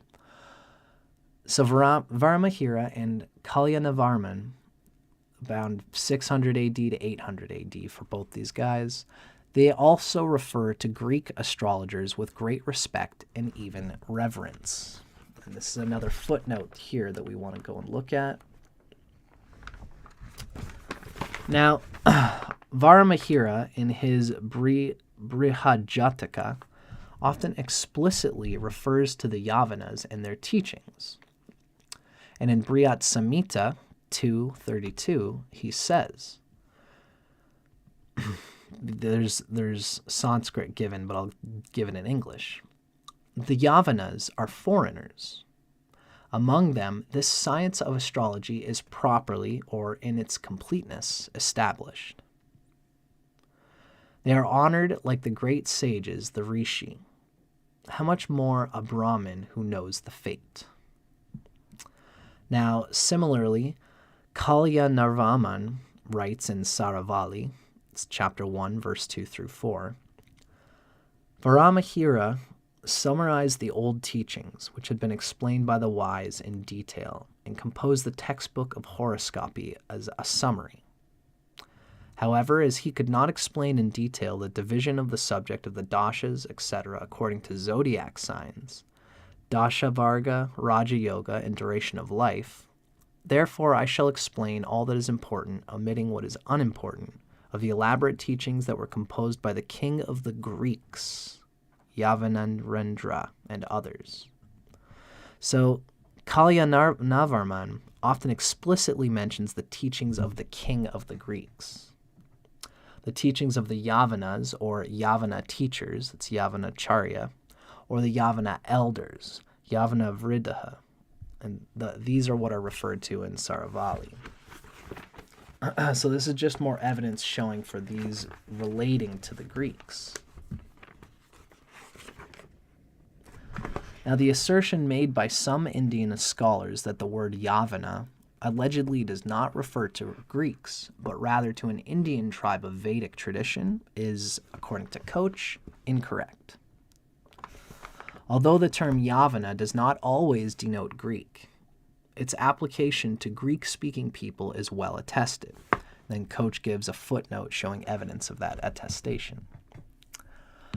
But above all, a lot of Greek astrological terminology can be found in the said Indian writers, including the Greek names of the zodiac signs. Now, for the sake of academic integrity here, I do just want to give a little bit of what is discussed by Koch here. He gives footnotes showing examples of terms used in Indian astrology found in Greek source writings, from house terminology to signs, etc.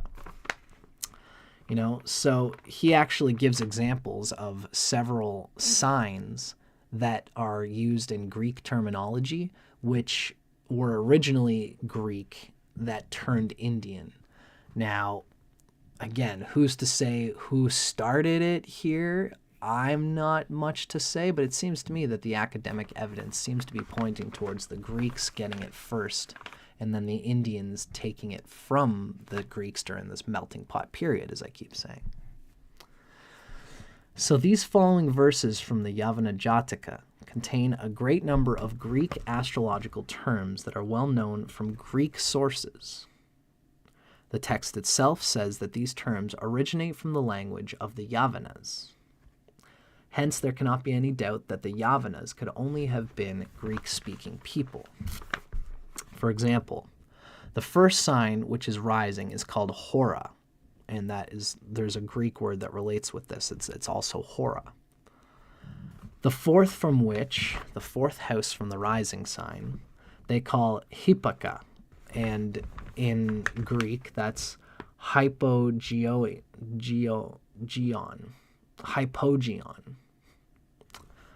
It can also be considered as the waterless netherworld, the fourth house, the place of house and family, and a place of growth.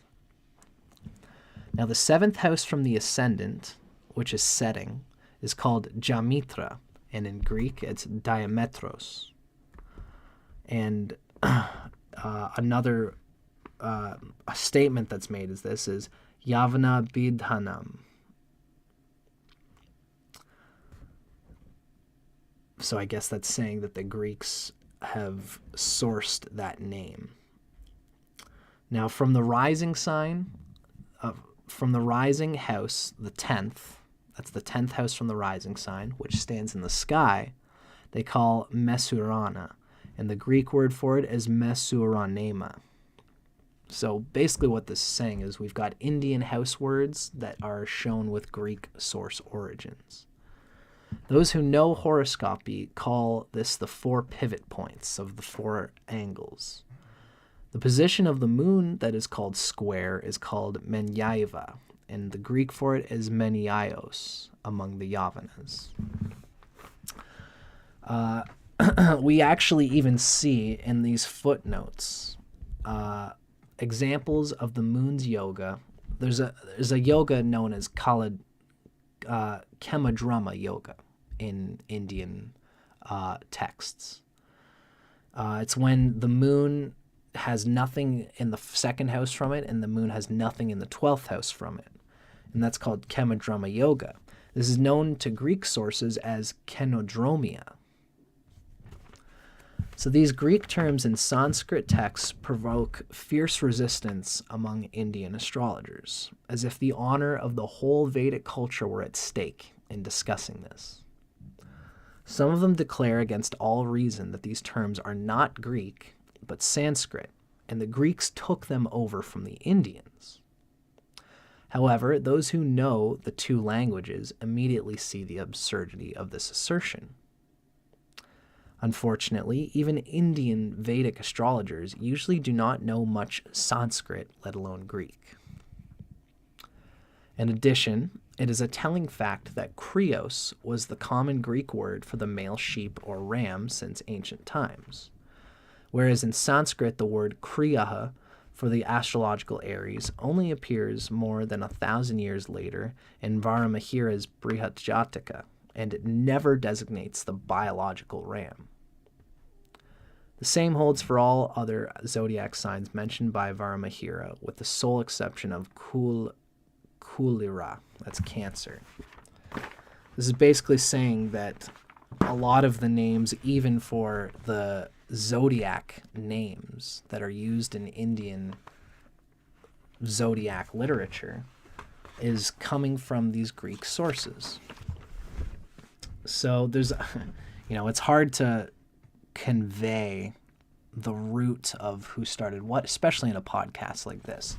But I do recommend, if anybody's further interested, Dietor Koch's footnotes are extensive, and he really does a good job of maintaining his assertion of the Greek root of many of these terms having been taken into the Indian literary corpus, and the Greeks having sourced it first, as the Yavana, for whom the Indian literature, often as we've learned, often pays a nod of homage to the Yavanas, such as we find in the Yavana Jataka.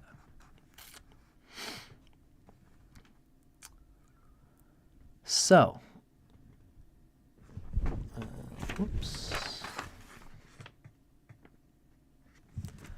now, that was a whole lot. The next thing we're going to start talking about is precession and the zodiac in India. Now I just want to poke around. Susie has asked, when did the study of the grahas other than Chandra in the Nakshatras begin?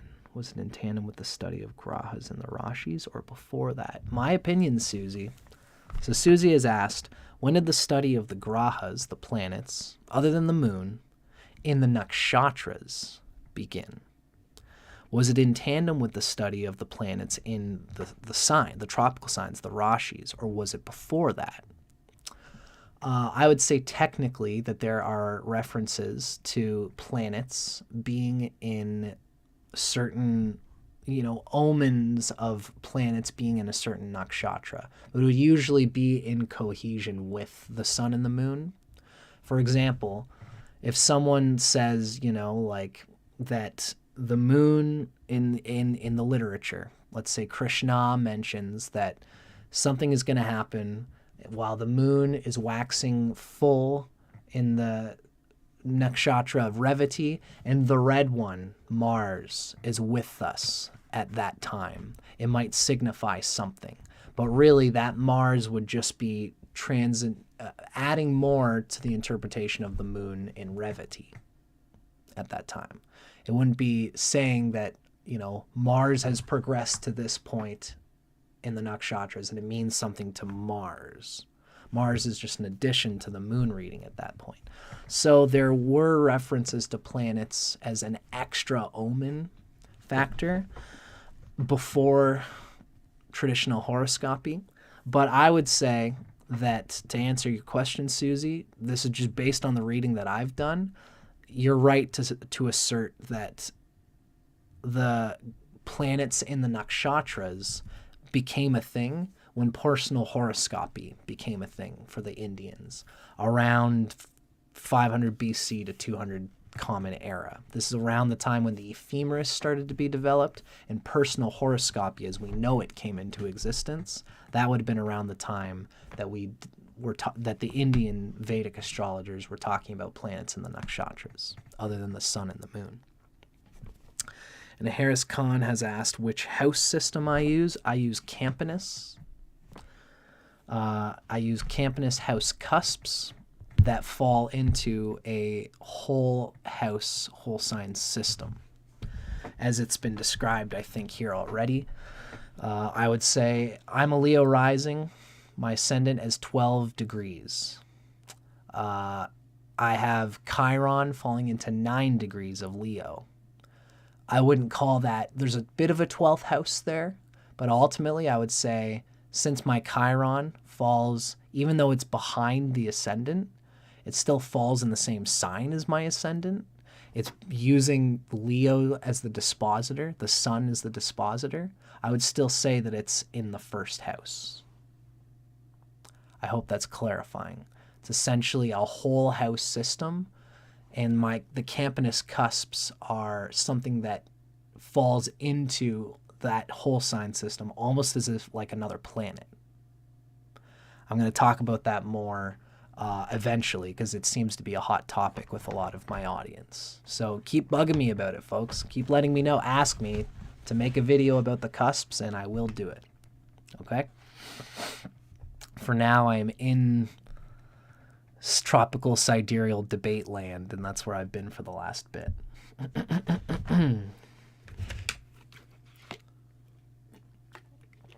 Lovely. Tree says Mercury is at about 10 degrees Leo, and she says it's no wonder that she enjoys listening and being a part of these. I'm glad to have you here, Teresa, to bring your Mercury to support everything that I do, as you certainly have been.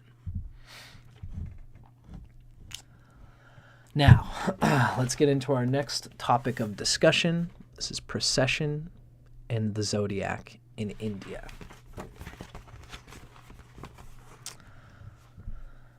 So, as has been said already, Indian texts from late antiquity that first mention the signs of the zodiac assume the solstices and equinoxes at the beginnings of the sign of Aries, Cancer, Libra, and Capricorn.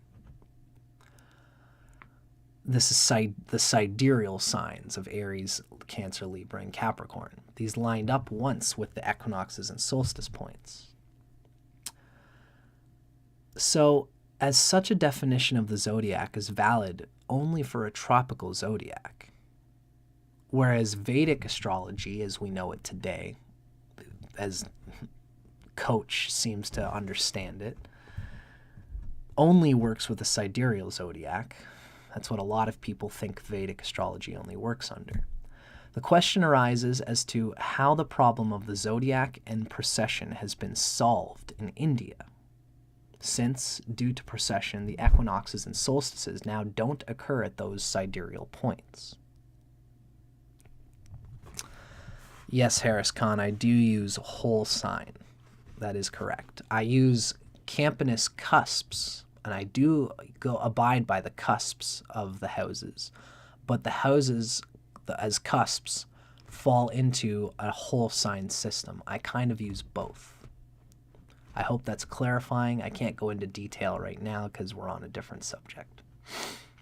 But again, ask me again if you want me to clarify in another video. So, what we read is that Indian zodiacal astrology was initially it was neither purely sidereal nor purely tropical. And this is an interesting thing to get into. Rather, the sources show the same contradictory attitude as Vettius Valens, in that they thought sidereally and tropically at the same time, and they made links between stars and the seasons. In my opinion, as I've talked about in a lot of my in my recent videos, this is because they needed to use stars in order to plot the ephemeris. Because I always say, you can't nail a board into the sky. How are they going to plot the movements of Mars if they don't have stars to show where it is? Especially at the time when calculating the tropical positions of things was kind of difficult. They needed to know, because the sun blinded the sky for half the day, and it's blinded half the sky for half the year. So it was hard for them to know exactly where they were in the sky, so they would use stars as reference points. And it was this dirty mixing of the language and the star maps that the star maps eventually became associated with the signs at the time.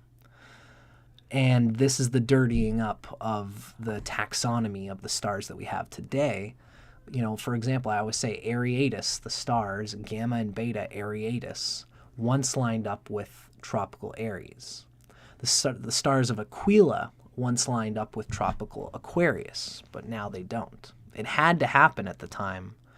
It was almost like a necessary evil for them to use stars, right? So what we're hearing is that Indian zodiacal astrology was neither purely sidereal nor purely tropical. Sources show the same attitude in that they thought sidereally and tropically at the same time, and they made links between stars and the seasons of the tropical year. The oldest text of Greek-inspired Indian astrology, which is what we've mentioned, it's the Yavana Jatakam by Spujid Vaja.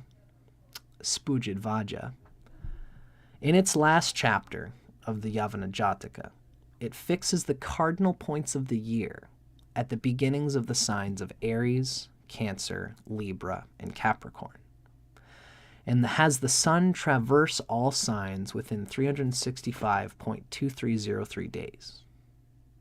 This year length is closer to the tropical, which is 365.2422, than the sidereal year, which is 365 days, 0.2564.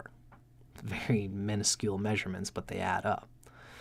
So what was given as these ephemerides in the Yavana Jataka was most probably determined by observation of the solstices and equinoxes, which is tropical.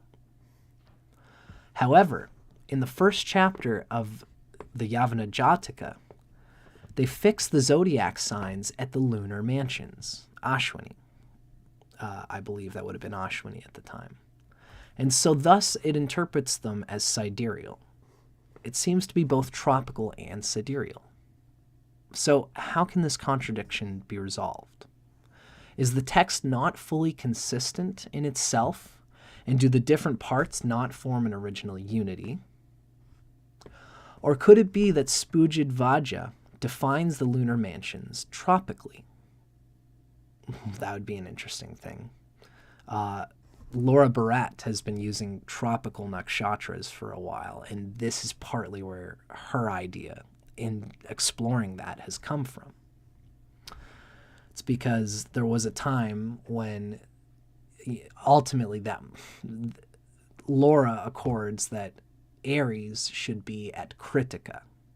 So that's its own whole thing, or rather that Krittika starts wherever tropical Aries starts, right? Now, is it possible that the text was just not aware that it's combining a sidereal worldview with tropical ephemerides? Most probably this latter answer is correct. The author at the time didn't know that it was using sidereal and tropical. Spujidvaja does not mention precession of the equinox, and therefore we have to draw the conclusion that he is unaware of this phenomenon. Now, other old works from this Greek-inspired era of the melting pot era, this includes the so-called Siddhantas, and these are also not fully aware of precession in the related problems. The Surya Siddhanta, the main work of ancient Indian astronomy, seems to also suffer from the tropical sidereal contradiction. It fixes the zodiac at the cardinal points of the tropical year, and at the same time at the lunar mansions as well, the Nakshatras. But unlike the Yavana Jatakam, the Surya Siddhanta teaches sidereal, not tropical, ephemerides. So ephemerides means how you calculate a planet's movement in the sky, whether it's by stars or by distance from the cardinal tropical points. So a brief passage about precession in the Surya Siddhanta seems to be an interpolation, and he's referring to chapter 3, verse 9 through 12. What he's saying here is that this is something that could have been interpolated later or as an adjunct, not necessarily in the original writing, which is interesting. I think Vic Dakara points to this particular verse as being a very important one to his theory of tropical astrology. So it's a hairy mess in a lot of these things. Koch notes that precession is never used in any astronomical brief passage. Precession is never used in any astronomical calculation of this work. One could say the Surya Siddhanta intends a tropical view, but in practice is a sidereal system. This could be because, as I've explained elsewhere, that the stars were a necessary evil to plot the ephemeris, even as tropical was taking root in these ancient times. But I digress. It was only around the year 500 Common Era that the Indian sky watchers began to notice the precession of the equinoxes. Varamahira notes that, according to ancient sources, the summer solstice was in the middle of the lunar mansion Ashlesha, near the end of sidereal Cancer, whereas in his own time it was at the beginning of sidereal Cancer. So Varamahira states that there was an ancient time when the summer solstice was at the end of sidereal Cancer, and then he admits in its own time that the summer solstice now begins at the beginning of sidereal Cancer at his time. And that shows an awareness of the changing of the equinoctial points. In this case, it's not equinoctial, but the solstice point. And this is in Brihat Samhita, chapter 3, verses 1, 2, and 4. Varamahira clearly speaks of sidereal zodiac signs, although in verse 5 he gives astronomical interpretations for the two halves of the year that begin at the solstices. So the text reads as follows, and Koch says that his translation significantly deviates from other ones in some places. Koch translates from the Brihat Samhita. He says, in the middle of the this is from chapter 3, verse 1. In the middle of the lunar mansion Ashlesha, or at the end of sidereal Cancer, started the southward path of the sun, and at the beginning of the lunar mansion Tanishta, or at the end of sidereal Capricorn, it started its northward path in ancient times. This is stated by old scientific works. Then Varamahira says, at present, the southward path of the sun god starts at the beginning of Cancer, and the other northward path, begins at the beginning of Capricorn, sidereal Capricorn. A little later in the text, in verse 4, Varamahira says, even before reaching Capricorn, the sun turns around and ends its southward western path. And even before it reaches Cancer, it turns around and ends its northward eastern path. Koch tells us that the half year, beginning with the winter solstice, was apparently associated with north and east, the other half being south and west, but I digress. What's important for us to read is that after the sun god has passed the northward path, he stops bringing welfare and grain growth. Then the hot-rayed one dwells in non-manifest state, goes the opposite way, and brings danger and fear. So after it goes past summer solstice, during the summer solstice, it's bringing goodness and grace and heat, but then eventually it starts leading towards the winter solstice where it brings danger and fear. In ancient times, of course, this is the case. Now, the astrological interpretation of the two halves of the tropical year can be understood from ancient Vedic teachings, according to which somebody who dies before the summer solstice will enter the path of the gods and overcome the cycle of rebirth, whereas somebody who dies after the summer solstice will enter the path of the ancestors, and they will be born again in this world. This comes from Bhagavad Gita. This comes from the Upanishad and the Taittiriya Brahmana. And Koch has more about that in his book, Astronomical Dating of the Mahabharata War. I wanted to bring up that note because it's a very interesting one to show that they were thinking about the importance of the solstices, even in these more ancient times.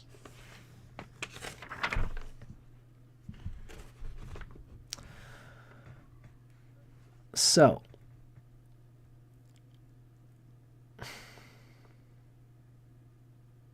this formulation seems to insinuate that Varamahira already opted for a sidereal definition of the zodiac, because he was using sidereal Cancer when he was saying the summer solstice used to be at the end of sidereal Cancer, now it's at the beginning of sidereal Cancer. By using sidereal Cancer as the marker, we read that Varamahira is using sidereal signs.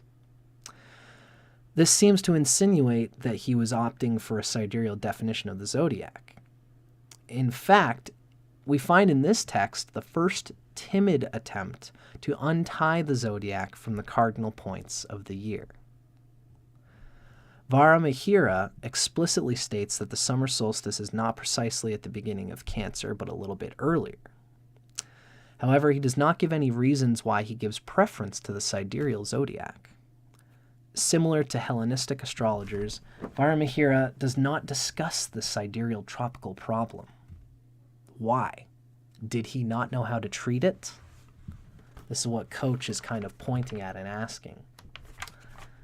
Now, in another note, we read in Brihat Samhita, at least Koch's understanding of the verse, he would disagree with other scholars who maintain that Varamahira used a tropical zodiac, which is interesting because this is what Victakara says. We're going to learn about that on Tuesday.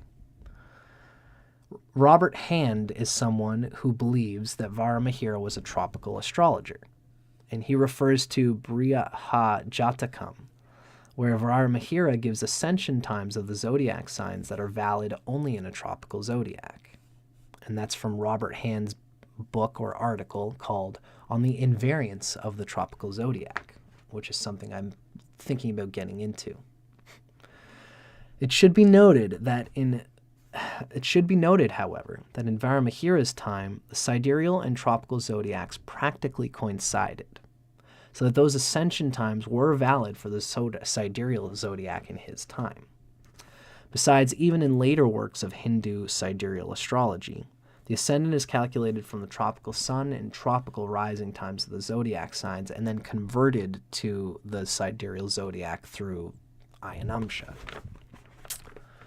So that's its own interesting sort of thing. But it's interesting that we are given here by Robert Hand an idea that Varamahira was always tropical, even though Koch, Dieter Koch, thinks that it's just a coincidence because tropical and sidereal met at that time anyway, and they lined up anyway.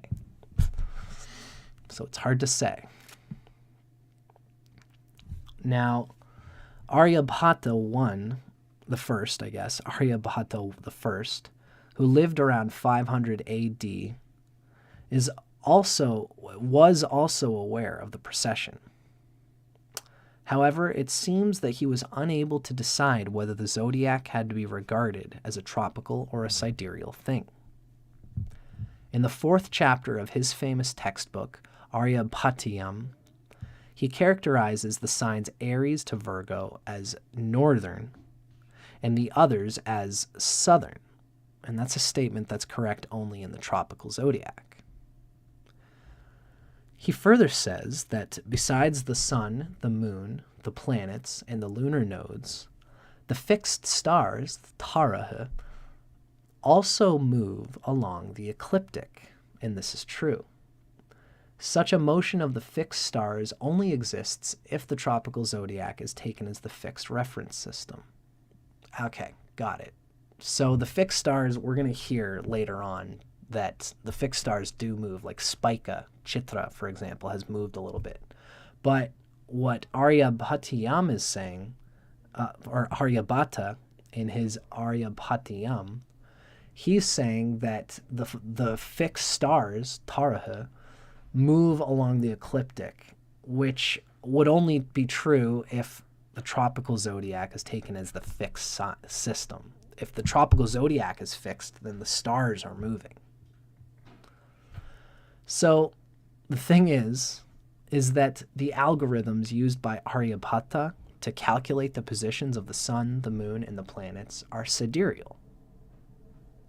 And he does not say that one has to add the precession, i.e. an Ayanamsha, to these positions.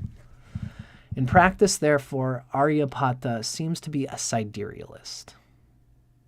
A proper discussion of the problem does not appear in his text either, and the reason for this may lie in the fact that the time was not ripe, because the exact value of the precession was not yet known, or astronomers of his time did not know how to treat the problem. The solution for this difficult problem was not too urgent either in that time, because the two zodiacs roughly coincided enough that it wasn't that big of a deal. I've got to put on a sweater because it's too cold in my house. Lately, for whatever reason, my room is not getting enough heat. No big deal. So also, later, when Indian astronomy had progressed a little further and the speed of precession was roughly known, astrologers did not discuss the question whether a sidereal or a tropical zodiac should be used. They decided to use sidereal zodiacs, but they did not give a reason for it. There's no reason given as to why the Indian people took on wholesale the sidereal zodiac. The famous astronomer and astrologer Manjula, who lived in the early 10th century and authored an important astronomical work entitled Laghumanasa, abides by the sidereal zodiac, and the same goes for all those after him who worked with his methods. Now, I have a note here, and I'm not sure if... Yeah, I actually don't. Even today, after the introduction of modern astronomical techniques from the West, Indian astrology abides by the sidereal zodiac.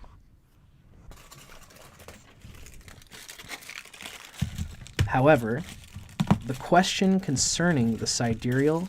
Sorry, give me one moment here, folks. Have a piece of chocolate soon.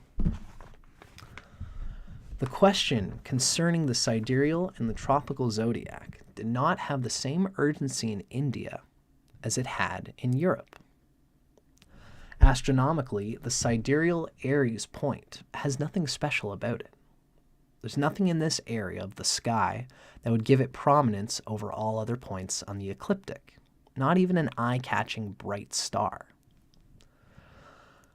Ancient Indian astronomy, however, believed that this point in the sky was extremely prominent and that it played an important part in the history of the universe. This is the Kali Yuga beginning theory. For, at the end of every great age, or yugam, it was believed all planets would come together to this point, the beginning of sidereal Aries, and form an exact conjunction. The last such great conjunction was assumed at the beginning of the Kali Yuga on 17th or 18th of February in BC 3102. 3102 BCE, around February 17th or 18th. This great conjunction of all the planets was said to have occurred. Moreover, the precession cycle, according to an ancient theory, begins on the same date and at the sidereal 0 point of Aries. According to the Surya Siddhanta, the vernal equinox oscillates around the sidereal Aries point in a cycle of 7,200 years with a maximum elongation of 27 degrees. So this is an outdated thing that's been disproven even amongst Indian astrologers. This has been disproven. It was something called the Trepidation theory, the so-called Trepidation theory. According to this theory, the vernal equinox oscillates back and forth between 27 degrees of sidereal Aries and 3 degrees of sidereal Pisces in the sidereal zodiac. In the Kali Yuga year of 3102 BC, the vernal point would have been in conjunction with the sun, the moon, and all planets at the sidereal Aries point. Then it would have entered into Aries after a period of 3,600 years in 500 AD. It again returned to the 0 point and then entered Pisces. So this is the idea, is that instead of going around the zodiac, the trepidation theory, which has been disproven, is this theory that the equinox started in 3102 BC. It went up to 27 degrees Aries, and then it came back, and now it's going down into Pisces. At this time in the present age, it would be at 3 degrees Pisces, and then it would eventually go back up to 0 degrees Aries. And this, instead of going all the way around the zodiac, they thought it was just going like this.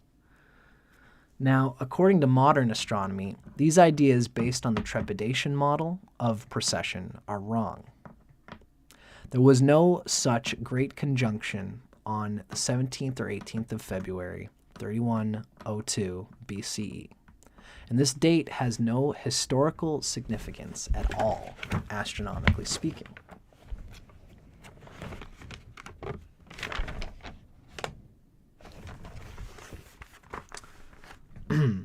Moreover, the vernal equinox does not oscillate forward and backward about some fixed point on the ecliptic, but around the entire zodiac at a fairly constant speed. Still, it has to be noted that the theory of trepidation explains why the sidereal zodiac made sense to Indian astrologers at the time. They considered the motion of the equinoxes as a cycle of minor importance in the great age.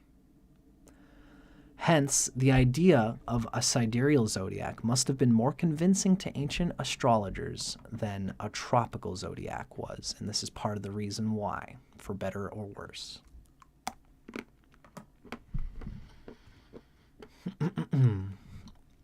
From the above follows, the sidereal 0 point makes sense only on the basis of ancient Indian astronomical theories that are erroneous according to modern astronomy. We're going to get into these in just one moment. Just dying for a little piece of chocolate. It happens on these long videos.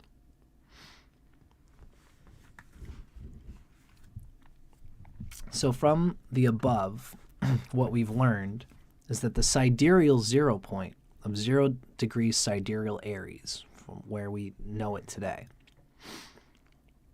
the sidereal 0 point makes sense only on the basis of ancient Indian astronomical theories that are erroneous according to modern astronomy. Some of it is on the basis of the theory of trepidation, according to which the vernal point swings around the sidereal 0 point with an amplitude of 27 degrees, right? 27 degrees Aries to 3 degrees Pisces goes between those. And it's based on the idea that at the end or beginning of each great age, or yuga, all planets and the vernal point form a great conjunction exactly at the sidereal 0 point, which is 0 degrees Aries. So this conjunction of all the planets at 0 degrees Aries didn't happen. And trepidation theory is also not a thing. After modern astronomy has shown that these two traditional teachings are not correct, the validity of the sidereal zodiac is seriously challenged. The sidereal zodiac has no sensible definition anymore. So, that is a big, heavy-handed way of letting the data sort of speak for itself. It's one thing I love about Dr. Koch is that he's very academic.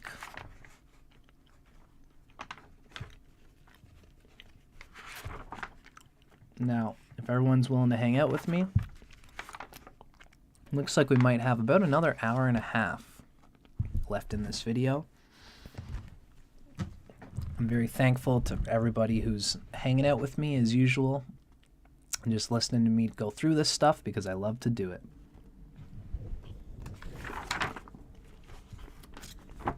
Now, the next thing we're going to read about is Ayanamsha. Or where exactly does the sidereal zodiac begin? Because even amongst sidereal astrologers, there's a bit of confusion on this. The weakest point of so-called Vedic astrology is that it cannot say where exactly the sidereal zodiac has its 0 point. I would say this is I don't like that Koch has confounded Vedic astrology with sidereal astrology, but we'll continue. What he's saying is the weakest point of the sidereal model is that it doesn't say exactly where the sidereal zodiac has its 0 point, which is 0 degrees Aries. This question is of central importance because without a well-founded 0 point, there can be no correct positions of the planets and zodiac signs, lunar mansions, and other subdivisions of the ecliptic. And without these, there can be no correct astrological chart interpretations and predictions. Again, the history of Vedic astrology can show us how serious and unsolved this problem is. The sidereal zodiac can be defined by its difference to the tropical zodiac, i.e., by the angular distance between the vernal equinox and the sidereal Aries point. This distance is called the Ayanamsha, part of path. Amsha is like a portion, and then the Ayana it means path. Really, it's the path of the sun. Nowadays, most Indian astrologers use the so-called Lahiri Ayanamsha, which was introduced as a standard in 1956 on the occasion of the Indian calendar reform. Now, I often talk about this as being a vulnerable time because India at the time was trying to pull itself out of the grip of Britain in order to define its independence. And, that happened in the 40s, but even in 1956, there was still, everyone was just very kind of scattered because it was still getting on its feet. And so in 1956, there was an occasion where there was an Indian calendar reform where the whole nation of India wanted to bring all its people together and unite them in this way.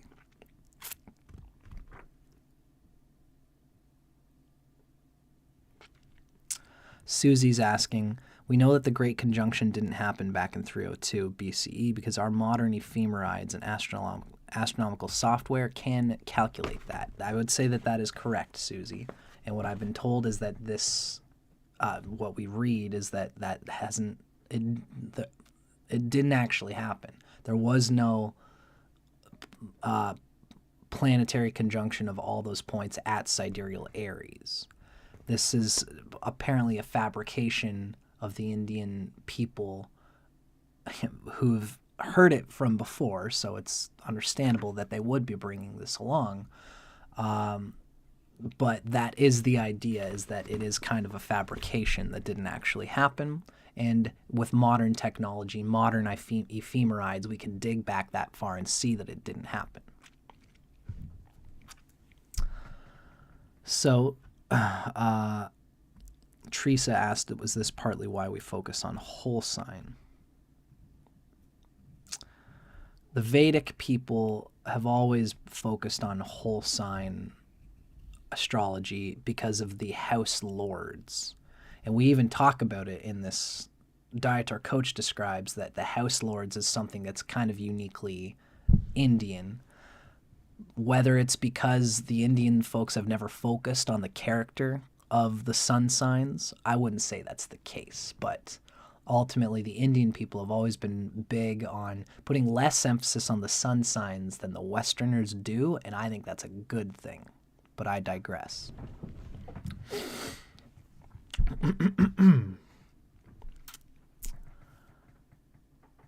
So, where we're at here is that around 1956, India was coming into its independence. It was trying to get on its feet, and the nation wanted to develop on a uniform calendar in order to help unite the people with their religious ceremonies and things, so that we could say we're all united, we're all one here. Screw the British, we're all here together with and for each other. So there was a great pressure in 1956 to find a uniform Hindu religious calendar that the whole nation could agree upon. Now, this is the occasion of the Indian calendar reform in 1956.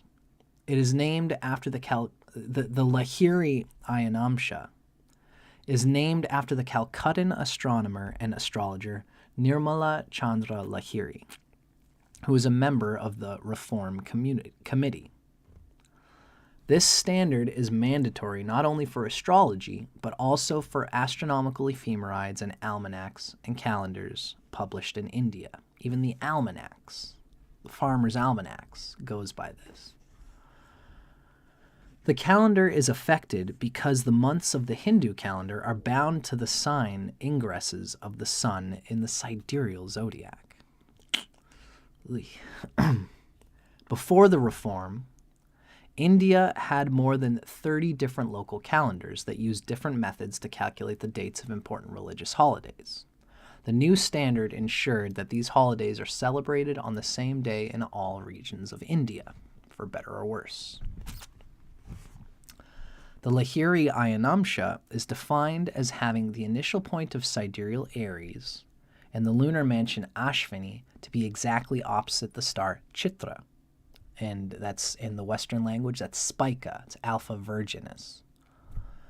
With Chitra Chitra itself, the star, Spica, is exactly in the middle of the Nakshatra, the lunar mansion, to which it has lent its name.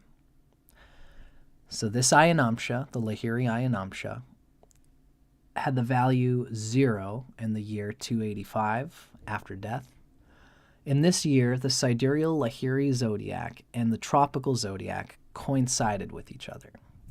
That is to say that 0 degrees tropical Aries was the same as 0 degrees sidereal. This basically what this is saying is that the vernal equinox point on March 21st of 285 AD, the sun was exactly opposite Spica, exactly opposite the star Chitra. And so these two lined up at this time. So we're going to take a quick peek at note number 63 here.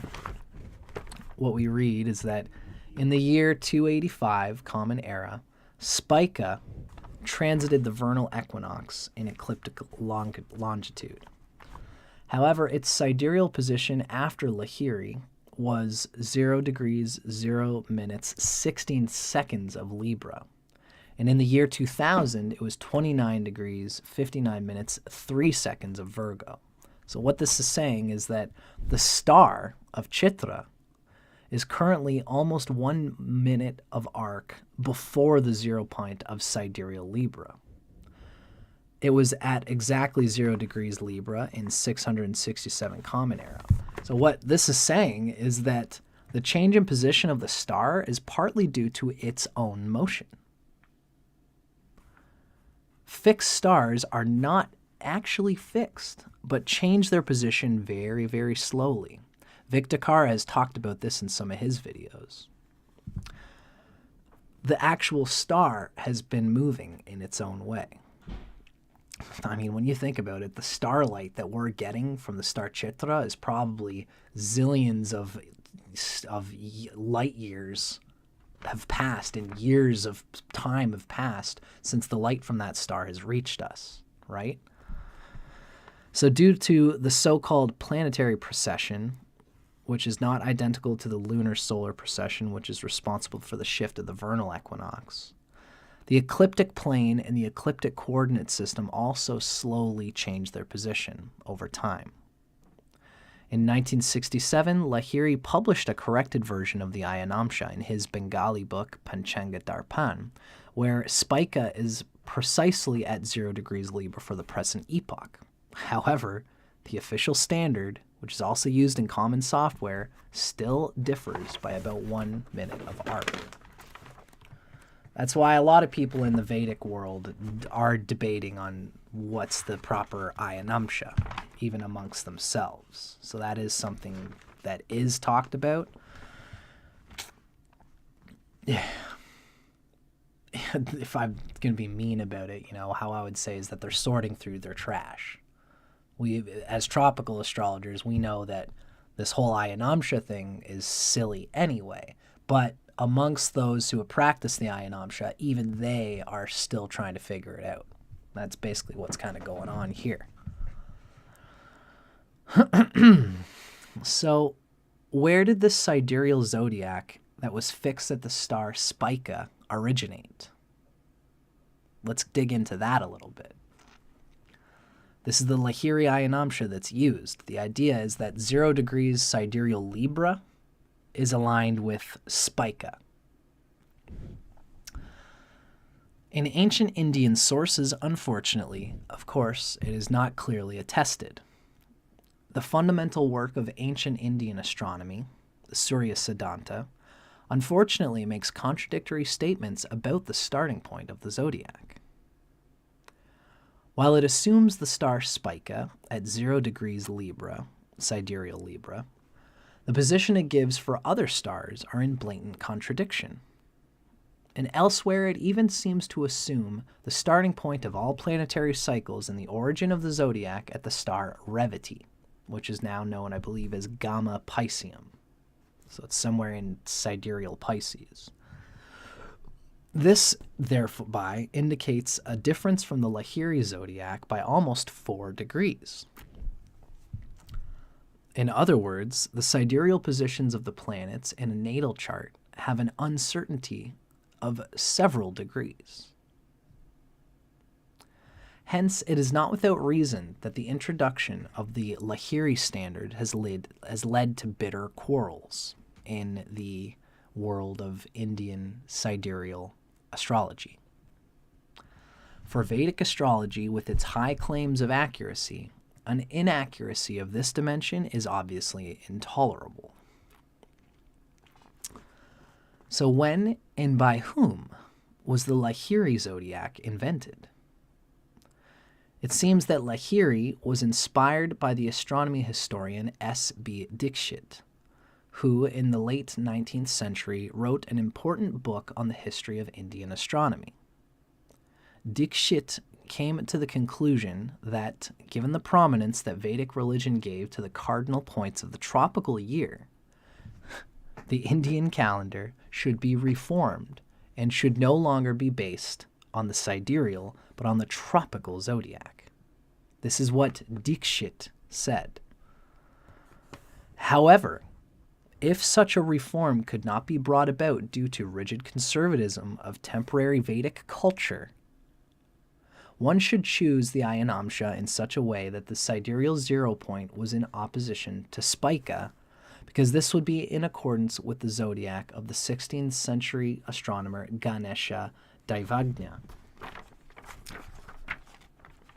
So Dikshit, in the History of Indian Astronomy, says a similar point of view is maintained by the Calendar Reform Committee in 1956, when, again, India as a nation were just getting away from the British. They wanted to establish unification of their religious holidays. And so the Calendar Reform Committee came together. And this is the point that they said during their discussion of what's happening with this whole Ayanamsha thing with the calendars.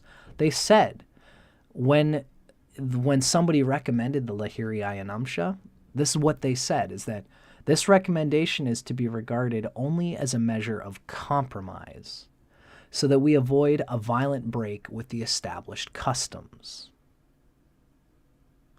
But it does not make our present seasons in the various months as they were in the days of Varamahira or Kalidasa. It is hoped that at not a distant date, further reforms for locating the lunar and solar festivals in the seasons in which they were originally observed will be adopted.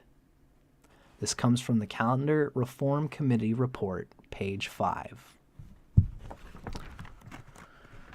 Really, what this is basically saying is that the guy who inspired Lahiri, who made the Lahiri Ayanamsha, his name was Dikshit, and Dikshit was pointing to the idea that there needs to be a reform to tropical. In fact, it was really the bubbling and burgeoning of the idea of the tropical reform that prompted them to us all come together and say, okay, guys, we got to agree on one.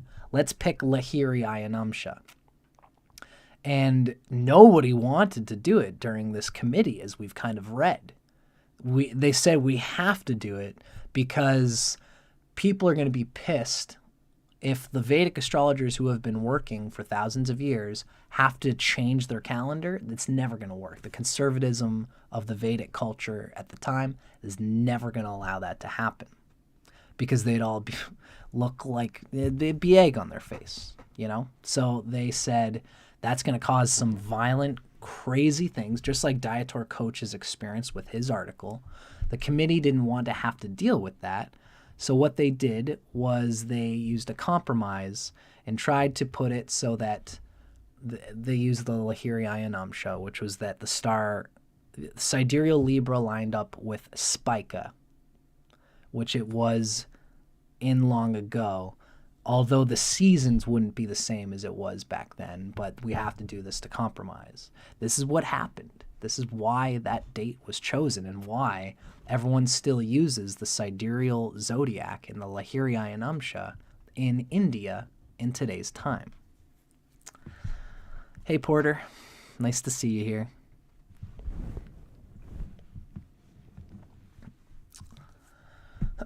Susie Underwood has given us a cool point that, even dealing with the idea of Chitra, of where it is in the sky, these also need periodic correction.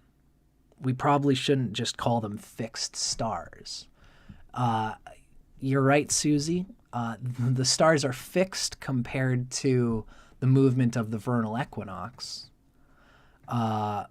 you're right to say we shouldn't call them fixed stars, or at least that they aren't technically fixed stars. My opinion is that they are fixed compared to the zodiac. That's why I'll often use that.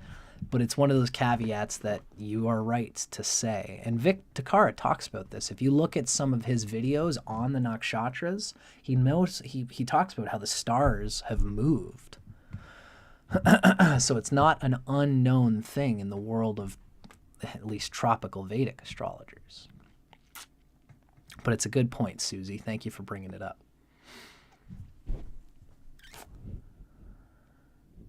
So, in Indian sources, ultimately, the Lahiri Ayanamsha, or Zodiac, apparently cannot be traced further back than this 16th century astronomer Ganesha Daivagnya. Really, there are even other sidereal Ayanamshas that exist. So, as has been stated, all astrological and astronomical works of late antiquity state that the initial points of the cardinal signs of the zodiac coincide with the cardinal points of the year, of the tropical year. Now, as these works were not all written in the same year, it follows that relative to the sphere of the fixed stars, all of these works chose the initial points of their zodiacs at different places, because they all happened at different times, and the vernal equinox was at different places at these different times.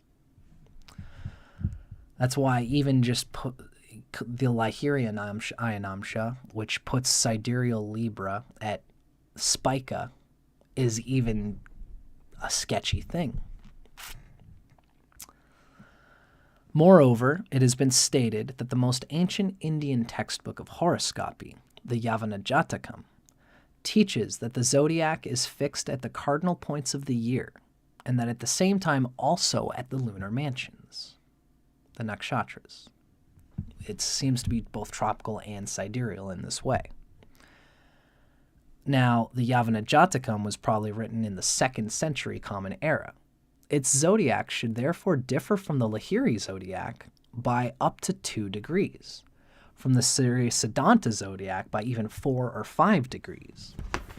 And with regard to the Surya-Siddhanta, it has already been stated that its sidereal Aries point was fixed in 500 AD at the vernal equinoctial point of that epoch. Now, if the sidereal 0 point is defined by the position of the vernal equinox in an ancient epoch, it becomes clear how arbitrary its definition is. How could that be a reliable fundament for astrology? This is something I've been reiterating in my videos. Is it a coincidence that the vernal equinox at 0 degrees of sidereal Aries, when the Indians decided to fix Aries to that point? Is it a coincidence that that's where the vernal equinox was when the Indians said, you know what, let's say that Aries is falling around here? If that is where they started their idea of the sidereal zodiac, which is of the stars, and the stars, it had nothing to do with anything from the beginning. This has been a big thing that I've been saying in all my videos. If the sidereal 0 point of 0 degrees Aries is defined by the position of the vernal equinox in an ancient epoch, it becomes clear how arbitrary its definition is. Also, it should have become clear that the idea of some romantics, that Indian astrology as we know it is based on millennia-old scientific experience, is completely mistaken. We have seen that Indian astrology has undergone several changes since Vedic times, one of which only took place in the 20th century. The calendar reform of 1956 made the Lahiri Ayanamsha the astrological standard. heavy, but damn objective writing from Mr. Dyator Koch here. I would, again, as a tropical Vedic astrologer, I want to recognize again the important aspect of this article I think that this article on the whole seems to equate sidereal astrology with Vedic astrology, which many Vedic practitioners do swear by, but myself, Ernst Wilhelm, Victor Kara on YouTube, this year of 2023, are tropical Vedic astrologers, and we know that this isn't necessarily the case, right? So it doesn't look good on even tropical Vedic astrology when we read about what's to come, because he's going to talk about how the lines are blurred when we hear from Vedic texts about what Cancer is like. It reads a lot like Leo.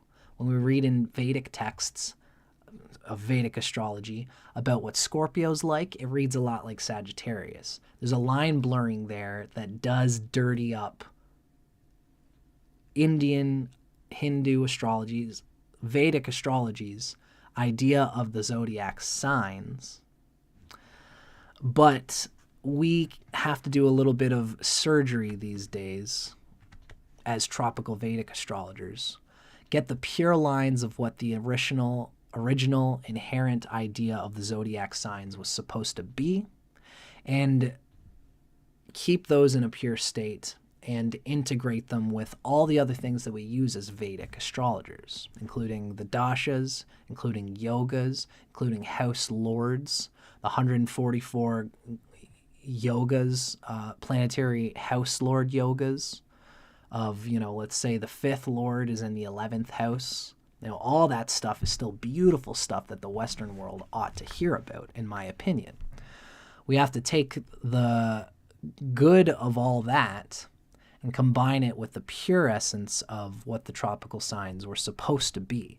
And in my opinion, we can get this from the Yavana Jataka. That's when I think I mentioned this at some certain point. I'm going to say it now either way. When I took my lessons from my Vedic teacher, it's Ryan Kirksack in Asheville Vedic Astrology, one of the texts that we learned from was the Yavana Jatakam. And this was apparently inspired by the Greeks. So what I read about the signs in that was a deep resonance of what I would say is the zodiac signs in their pure form. When we read from medieval Vedic astrologers, from like 1000 Common Era onwards, about what Cancer is like, it's questionable. And we're going to read that as we go along, right? So, what is the role of the zodiac in Indian astrology as we know it? This is kind of the last words of Dr. Koch in this, and it's still quite a bit to go through. Let us close the article with a few considerations from the point of view of a Western astrologer, such as Dr. Koch. As has been shown, there are strong arguments against the claim of Vedic astrologers that the validity of the sidereal zodiac has been corroborated over thousands of years of practice in India. The sidereal zodiac has been in use in India for less than 2,000 years. Its exact starting point, which is controversial, was not chosen based on astrological experience, as people say, but due to the position of the vernal equinox at some point in late antiquity. Besides, I have not yet mentioned that the ephemeris calculation of ancient and medieval India contained massive errors, depending on the epoch and local tradition. Moreover, the correct calculation of the ascendant for a birth chart was anything but trivial, because the ascendant is very important in Vedic astrology. So, considering all these facts, it is hard to explain how a particular sidereal zodiac could have been corroborated by experience, anything more than 2,000 years wise. Especially because if they were saying at the time, this is why we're doing it, this is what the ancients always said, that's not true. Because we know that this was the sidereal zodiac only showed up around 2,000 years ago. Considering all these facts, it's hard to explain how a particular sidereal zodiac could have been corroborated by experience. It's out of question that it could have proved to be better than the tropical zodiac because the tropical sidereal issue was never even discussed in India. It's not like they were saying, oh, like I've heard about this tropical thing, but my elders, we know for sure that sidereal is the way to go. That never happened. They never discussed it. There was never a thought that tropical or sidereal might be better because there's no debate about it or dialogue about it in the literature. The tropical sidereal problem becomes even more complicated by the fact that the sidereal zodiac is used in a quite different way in Indian astrology than the tropical zodiac in Western astrology, right? This is why we're talking about what's the role of the zodiac in Indian astrology today. Traditional Indian astrology is extremely focused on fate prediction and character compatibility for weddings, and not necessarily so much on psychological, in-depth character interpretation as it's taught in the West. Unlike Europeans and Americans, Indians do not ask each other about their sun sign, but rather about the lunar mansion of their natal moon. My moon was, really they don't even talk about the Rashi, the sign of the moon, but so far as I understand it, I'm still skimming through, trying to figure out what Ayanamsha I would pertain myself to. Because as a tropical Vedic astrologer, we use tropical signs, but we still do consider the moon in its sidereal lunar mansion to be something that's important. And we often even combine them. And my moon is in the sign of Jesta. It's tropical Sagittarius, and it's in the natal moon lunar mansion of the star of Jesta, I believe. So this is what they're talking about, is they were really big on the lunar Nakshatras. And that's even still today their big thing, especially when it comes to marriage compatibility. There's a whole world there. So here a Western astrologer may suspect that the lack of psychological interpretation of the sun sign in India could be caused by the fact that it just does not work with the sidereal zodiac. Or that the relevance of the tropical zodiac was not discovered in India because Hindu astrology is not particularly interested in character interpretation. I don't think that's necessarily the case, but I digress. In any case, the particular way of using the zodiac cannot be ignored in deciding which of the two zodiacs is correct. Western solar astrology, which is based on the tropical zodiac, is in no way challenged by Eastern sidereal lunar astrology. And this is part of the difficulty and the confusion we kind of get into here. Basically, when we try to discuss which is more proper, sidereal or Western, what is it that always happens? We see it all the time. Vic does some good stuff. Vic Dakara does some good stuff because he combines both of these senses. But generally, Dietor Koch has gone on and debated with Indian people about, let's take a famous figure, let's all interpret it the Western way, and you interpret it the Vedic way. And what always happens? The Indian astrologer has his own whole layers and layers of evidence because he doesn't focus on what the Western astrologer focuses on.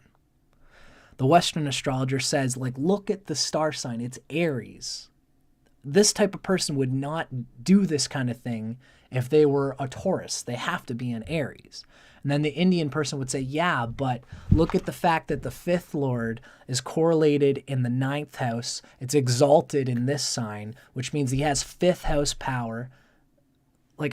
Or he's got the moon in this nakshatra of Krittika. So of course he's going to have Aries-like qualities. It's because they're so different that debate always falls apart.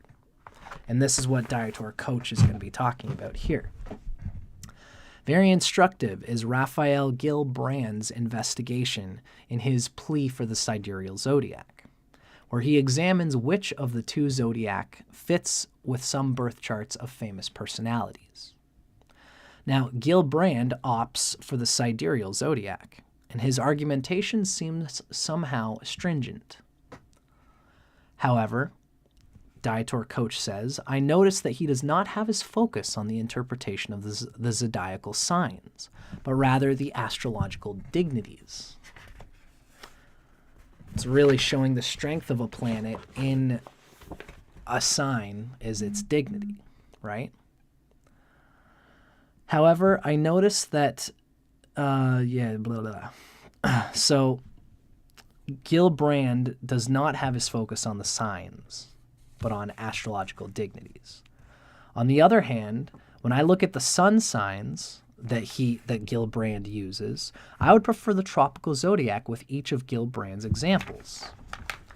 And so this is something that this character, Raphael Gilbrand, did, where he took the charts of a few famous people and he tried to explain them through the sidereal reckoning, the sidereal Vedic method.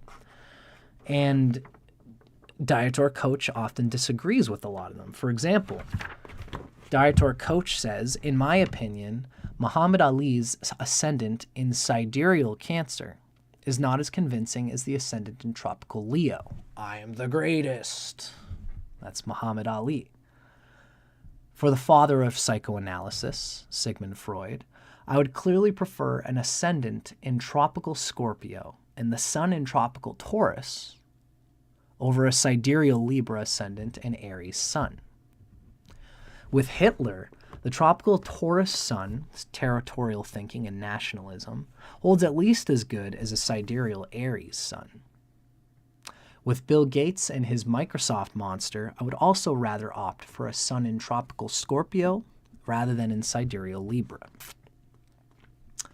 So thus, Gilbrand does not try to show the advantages of the sidereal zodiac straightforward by means of the interpretation of zodiac signs, but by showing how the choice of the zodiac proves itself by means of secondary ramifications that appear during the chart interpretation. He's not really interested in the signs, but rather in the rulers of the ascendant and the houses as well as the dignities of the various factors of interpretation. However, one may well argue that this approach to the question of the zodiacs is very indirect. Proceeding like this, Gilbrand has proven many things at once: the sidereal zodiac, the system of rulers and dignities, and also the Indian house system. In my opinion, the interpretation of zodiac signs would be a more straightforward method to examining the correctness of a zodiac. Does the interpretation of zodiac signs only work with the tropical and not with the sidereal zodiac? It's a headache of a point. In my opinion on what's going on here, really what needs to be done is that tropical Vedic astrologers should use their system against sidereal Vedic astrologers and using the same system of house lords and all that stuff. That's the only way that would really do this. There's a cool little video with Robert Hand talking to Stephen Forrest, I believe it is. And Robert Hand has this very clever phrase. He comes right out and says, which is more correct, French or German? There's no correct. Neither of them are more correct, although they do each have different words that get into different aspects of reality that the other doesn't. In the same way, which is more correct, Vedic versus Western, they both have correct, true, and interesting information. As a tropical Vedic person, I could talk with a tropical Western person, and there'd be a lot that we could agree upon. We could agree upon all of it. We would just have different, like there's 5 different words for love in German, I believe it is. And they all have different types of meanings of love. That's something that the English language doesn't have in the same way. I think also Greek is the same way. They have I think that might be what I'm thinking of. There's 5 different words for love in the Greek language, which means they're looking into a whole different parts of reality in a different way. Now, that's amazing. Just like how different interpretation styles of astrology can see into the astrology chart in different ways. The Vedic people are like looking at the word love in 5 different ways as compared to the Western astrologers. But the Western astrologers have other words that they've looked into that the Vedic people haven't. As long as they're both tropical, they are 2 different languages, and neither are more correct. They have much to bring to each other. The sidereal and tropical debate is different. That's a whole different thing. That's like coming along and saying, no. The word you're using for chair is unacceptable. It's wrong. So it's a whole difficult thing to get into there. But my point is that if we really want to see a fleshing out of a proper debate between the sidereal and the tropical, it should be, sidereal Western people going against tropical Western people and seeing evidence through that. And then we should have tropical Vedic people and sidereal Vedic people going against each other. And Team Tropical would be like, it's like people from different nations all on the same team kind of thing, I digress. That's really where this should be kind of going, Now, I have a footnote here, but I think it might be an incorrect footnote. Yeah. So, in some modern Indian textbooks,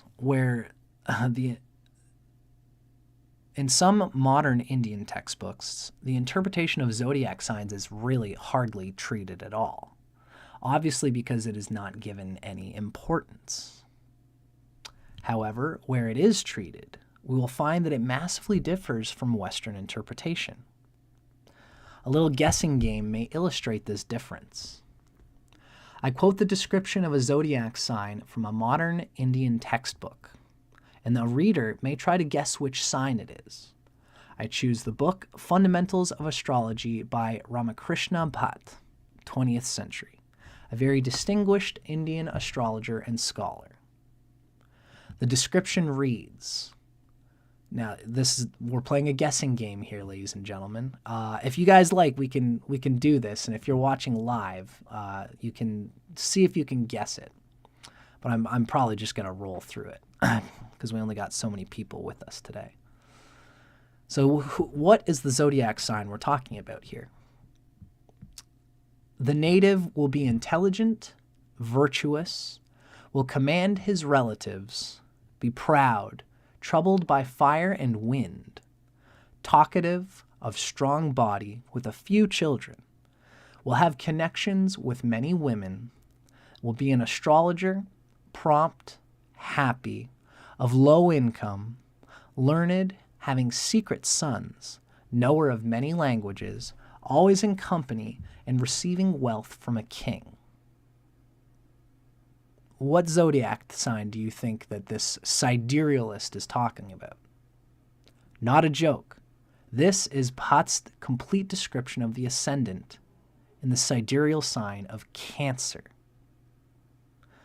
And the description of the sun sign in Cancer is even shorter. He will be poor, sharp, doing others' work, and be tired and constantly going on tiresome journeys. So, basically what Koch is saying, when you read a lot of those things, it actually resonates more with Leo rising.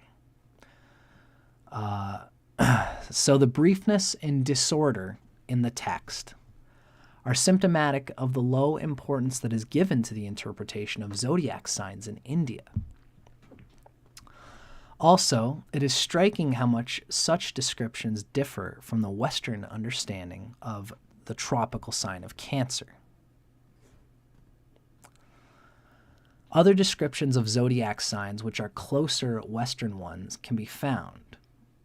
For example, with B.V. Raman, one of the most important Indian astrologers of the 20th century. Here, the sign of Cancer is recognizable to Western astrologers. Cancer people are sympathetic, but moral cowardice will be present. They will be much attached to their children and family.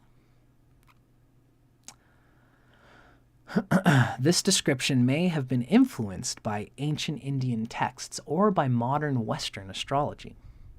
This is the tricky thing about it, is that maybe B.V. Raman was tuning in to what other people are saying about Cancer. However, even with Raman, we find glaring differences from Western descriptions of the signs. For example, about sidereal Scorpio, Raman writes, Scorpio are good correspondents and invite friendship from among people throughout the world. They can become expert musicians if they care to practice that art. They are proficient in fine arts, dancing, and the like, and no doubt they have a philosophic disposition. They set at naught conventional habits and customs. They vehemently uphold their own views, but nevertheless will not clash with those holding opposing ones. Does this not rather sound like Sagittarius? Now, knowing that sidereal Scorpio in our days is largely in the area of tropical Sagittarius, a Western astrologer would not be very surprised. Most probably, he will draw the conclusion that Raman could not avoid the effects of the tropical zodiac signs, and that the qualities of the tropical zodiac signs shine through even in sidereal astrology as soon as it endeavors to describe them. Or can it be explained by the fact that Raman was familiar with Western tropical astrology and was influenced by it? In any case, this phenomenon seems to appear with several other zodiac signs too, and he gives us some examples of it. Ultimately, it becomes apparent that the descriptions given by Raman of the zodiac signs partly agree with Western descriptions, but partly contain qualities of the subsequent signs.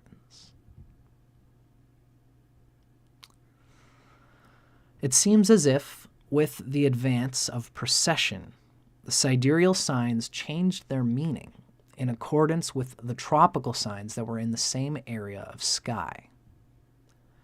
In this respect, the experience, quote-unquote, of Hindu astrology seems to support rather the tropical than the sidereal zodiac. Incidentally, the same phenomenon can already be found with the late antique author Satyacharya. Gemini gets properties of Cancer, fickle, low intelligence, anxious, and not very active. Cancer is given Leo qualities, haughty and inflated, significant work abroad, will have power over others. Leo is given Virgo qualities, severe, capable, and hardworking. I have a note here. Okay, yeah. Thus, it seems that already in late antiquity, the sidereal signs began to take over the qualities of the tropical signs that began to superimpose themselves over them.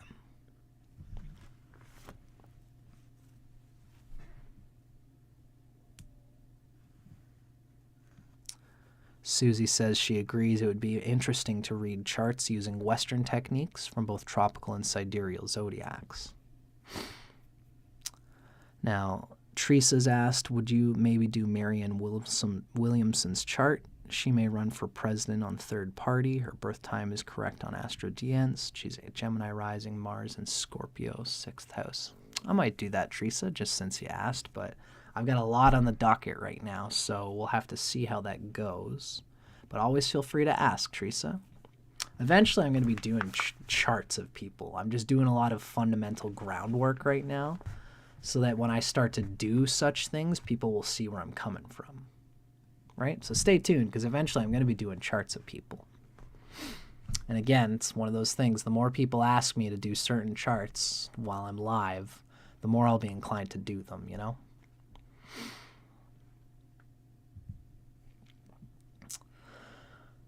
So, From all this, it should have become obvious that if modern astrologers read a natal chart with a Western understanding of the zodiac signs, but with a Hindu sidereal zodiac, this is not an old tradition, but a fairly recent invention, and also a European-American one rather than an Indian one. Astrologers are very practical people. Many of them shy away from theoretical questions or consider theories in general as something unrealistic that has nothing to do with real life. Even if their ideas obviously make no sense, they will not easily abandon them, but may respond with statements like, "But practice shows that it works." Also, so-called Vedic astrologers quite irrationally refuse to accept a lot of the above facts. They insist blindly on the venerable age of the astrological tradition, and on their personal practical experience, and on the authority of their gurus. Is such practical experience to be taken seriously? I would strongly advise against it. Vedic astrologers consider themselves, or their tradition, far superior to Western astrologers when it comes to astrological forecast. But such claims do not stand a serious test. With forecasts for Indian or American presidential elections, Vedic astrologers fail just as often as Western astrologers do. Also, as regards the question of the correct zodiac in natal horoscopy, whoever loudly refers to his experience should be distrusted. As long as no statistical proof of astrology has gained general recognition, astrologers should talk about their experiences with due caution and modesty. Also, for anyone who truly seeks knowledge, it is not recommended to treat differing views with disinterest or to limit one's interest only to teaching the enlightened knowledge of one's own tradition. Unfortunately, astrologers and astrology schools, not only the Vedic, tend to such sect-like behavior. And this is the end of our reading here by Dieter Koch's Vedic Astrology Critically Acclaimed. It's been quite a roll here, ladies and gentlemen. And, I have to say, making my final statements on this, that, we're really just talking about an attitude that everybody should consider when we're dealing with something like cross-cultural analysis of archaically defined fields of knowledge in any sense. When we're clashing of the idea of how things went, we're playing a game of telephone. Was it a blue car, or was it a violet car, or was it a turquoise car that crashed into the brick wall and ran and sped away before anybody could point the finger at it? What was it really? Many different people are going to say different things. Different people have different types of perspectives. So it's good for us to always be sympathetic to other people's perspectives and being objective, holding to our own if we do feel deeply that we have a certain feeling. But it's a tough thing to go through all this letting go of the thoughts that you once had on your argument about something like astrology, especially for the Indian people who they're faced with a big melting of the steel girders of their science by accepting a lot of the data that we talk about here. And of course, they have their own ideas and their own debates regarding, and their own arguments regarding why the sidereal zodiac should be considered. And I'm even going to try to talk about those while I'm in this sidereal tropical obsession that I'm in at the moment.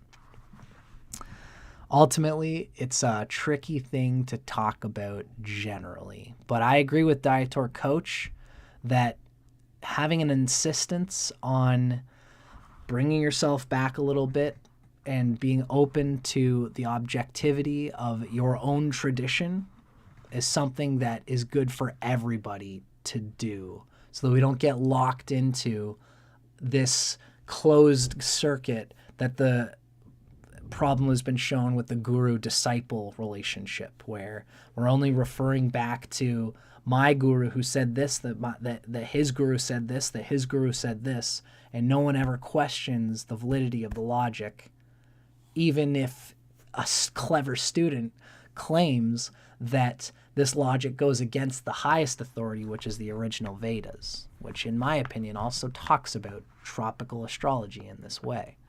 So there's a lot to get through. We're going to talk with Vic Takara about this on Tuesday. We're going to go through a little bit more of a lot of this stuff. Now, I found this to have been a very informative treatise. I've shared this because while I'm a Vedic astrologer and I do believe in much of the tradition of Hinduism, etc., I've gleaned from my teacher, Ryan Kirkzak, all the points shared here are valid. For example, most of the literature I studied was for the zodiac signs came from the Yavana Jataka, from Ryan. That's what he taught us.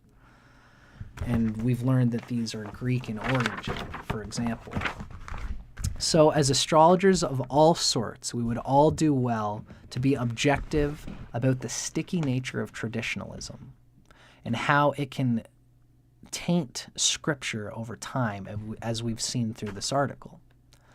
Much of Vedic astrology's gems, mind you, are not from the signs, but are about yogas, house lords, dashas, the vargas, etc. Furthermore, the nakshatras are still a world of interpretation that hasn't altered itself to the course of time through precession, and are something that the Western world really ought to get into as well. So I digress.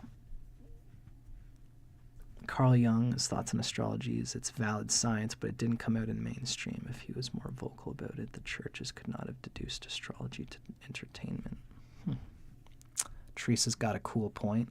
If Carl Jung was more vocal about astrology, the church would not have deduced astrology to just mere entertainment. Mind you, Carl Jung was as vocal about astrology as he could be, but a lot of people in his time were chewing him out for exploring astrology as well. So, as Susie says, there's much sacred stories and great knowledge that are immensely valuable from the nakshatras as well. And I think that that's something that the Western world ought to start biting into as well. Really, there's a lot of things that the Vedic world still has to show the Western world, and they can do it under the shared pretenses of a tropical-based system of measurement. And this is what I'm trying to do as a modern tropical Vedic astrologer today, as someone who is a cross-cultural interpreter bringing these different types of knowledge together. That is the How to Rock Astrology way, ladies and gentlemen. I hope everybody has enjoyed this. This has been Vedic Astrology Critically Examined by Dr. Koch. I've enjoyed talking about this with everybody. I'm surprised and delighted that it came to about 3 hours, which is how long all these sessions have been lately for me. So I hope you guys enjoyed this. Feel free to ask questions, leave me some comments. I'm going to be doing more works like this. I plan on getting into a few different things in the world of sidereal tropical before I let go of it, because it's a heavy thing to wield. But I'm getting the most out of it that I can while I'm here. And then I'm just going to start going back into general tropical Vedic astrology interpretations. I just felt like I wanted to get through this and talk about some of my fundamental ideas on tropical Vedic astrology. So thank you, Susie. Thank you, Teresa. Thank you, JMAB, JMAB, Harris Khan. Oriana Shelley was with us earlier, so is Mistel Shambles. Everybody who's been watching us. I always have a little crowd that hangs out with me and goes through it all with me. So glad to have you guys all here, and thank you so much for watching. Stay tuned for Tuesday, 7:30 EST, Eastern Standard Time. We're going to talk with Vic DeCara, and maybe we'll bring up some of the points that we've discussed here. For now, I'm mostly just going to be talking with Vic about what me and him have been discussing in our back and forth of our emails. If he would like to talk with me after that session, I'll talk with him more about some of the things we've read in this Dietor Koch analysis. But it probably won't happen Tuesday. It'll probably happen later. So thank you very much, everybody. Satnam, namaste. Blessings to all, as my friend Susie has said. And we'll be seeing you guys on the next episode that I decide to do. Thanks for watching.